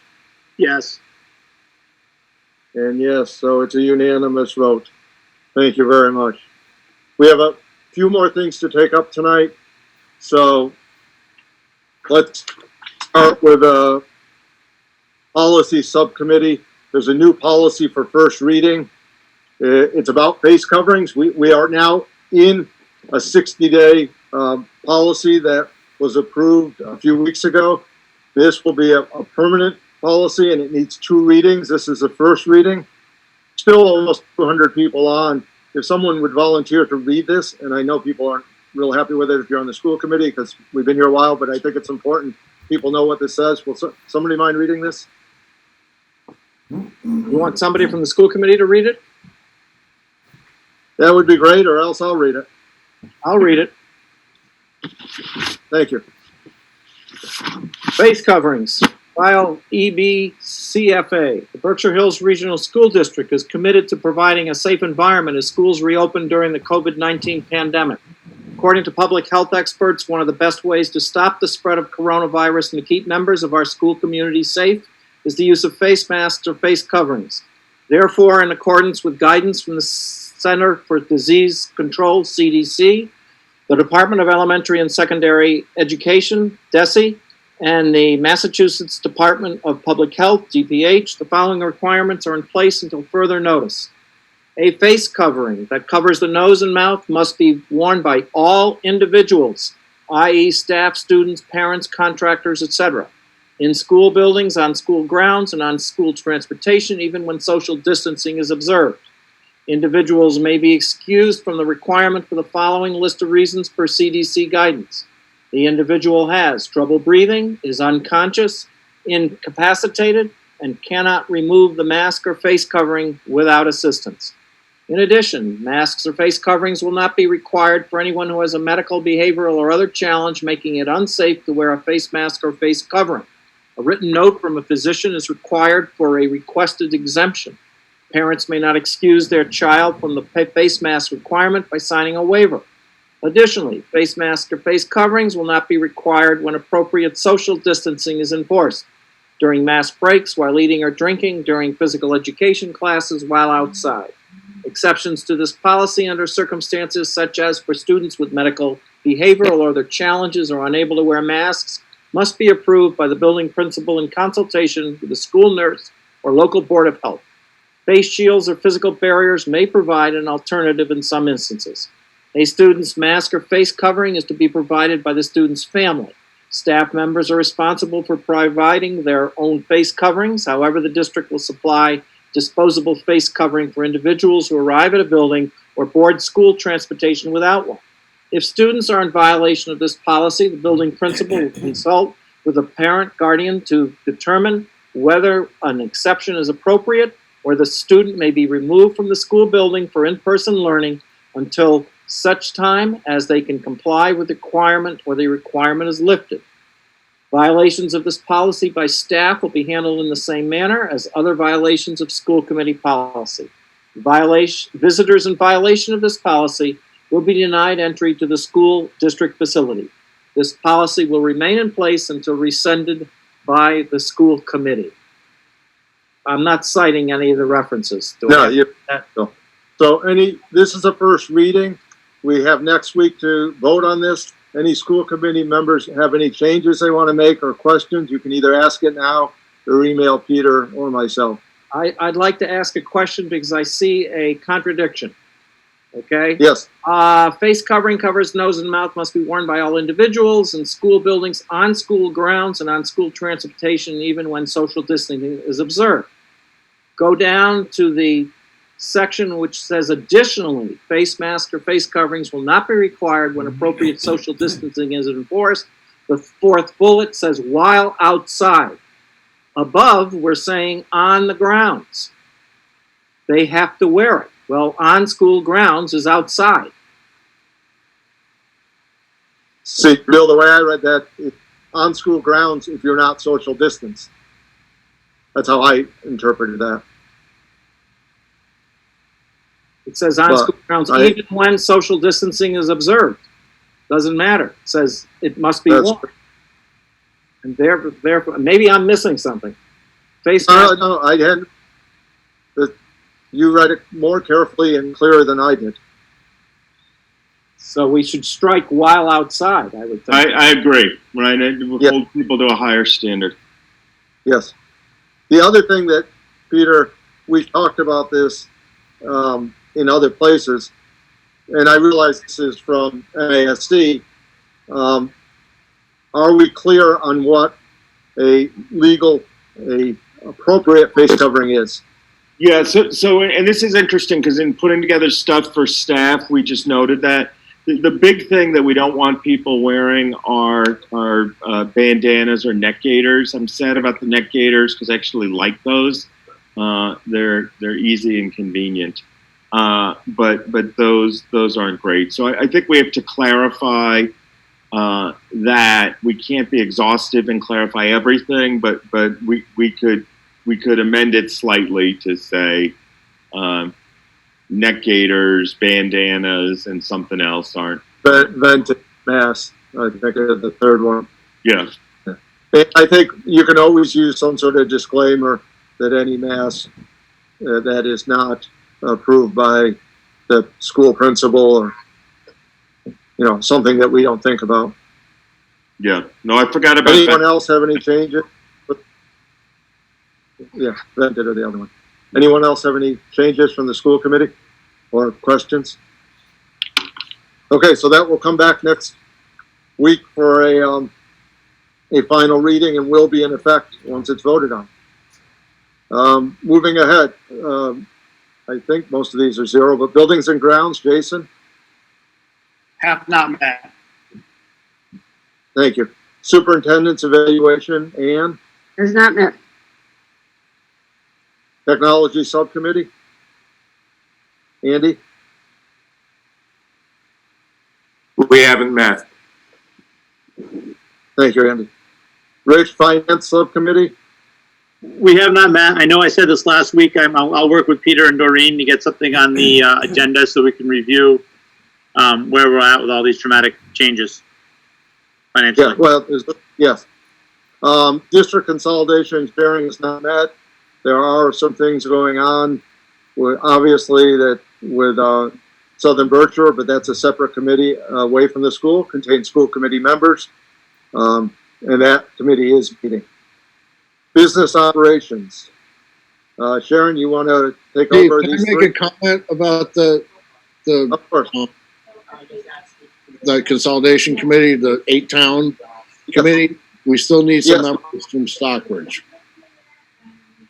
Yeah, and I talked to Mark Weber, and he thought he would find one, and that was a while ago. So you need one more member from Stockbridge, Sean? Need one more member from Stockbridge, so if somebody's on this call and would like to volunteer to be involved in this, please do. Yeah, the best way to do that, and Sean's correct, is to call the town clerk in Stockbridge or the town moderator. It's actually the moderator who does the appointment, but either one will work.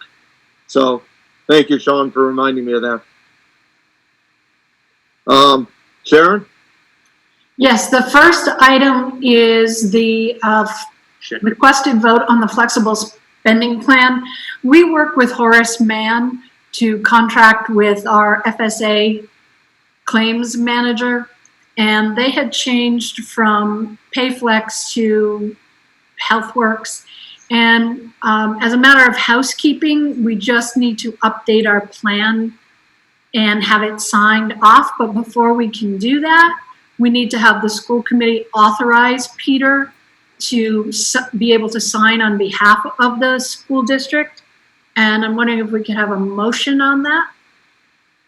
Steve, I move that the form of cafeteria plan, including a health flexible spending account and department and dependent care flexible spending account effective July 1, 2020, presented to this meeting is hereby approved and adopted, and that the superintendent be authorized and directed to execute and deliver to the administrator of the plan one or more counterparts of the plan.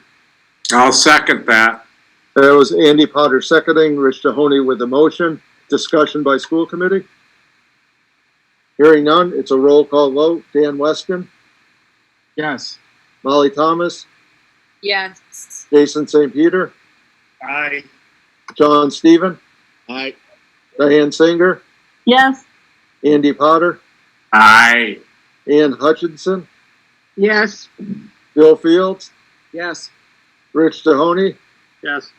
And aye, it's a unanimous vote. Sharon, go ahead. Thank you. The next item that I was planning to have was the fourth quarter transfer and overview report, and due literally to technical difficulties, including loss of power in a couple days in Stockbridge, I was not able to do that, so I'll come back another meeting with that. Which brings me to the E&D projection for FY20. And again, this is just a rough projection. Right now, based on any additional revenue we received and expenses, less what we have encumbered going into FY21, I am projecting that our E&D will be about $800,000. In addition to that, I did want to bring up a couple of revolving accounts and let you know what the balances are in those. In school choice, after I make the reallocations for what was already in the FY20 budget, we will have a balance of $652,799. Our tuition account, unfortunately, because we had projected high and we know that given enrollment going down in our sending districts, we will have $124,436. However, we're using about $60,000 to $70,000 for FY21 budget, so that account I expect will be very low. The mitigating factor on both of these is, given what potentially is happening for the school year, I'm not sure about the projection for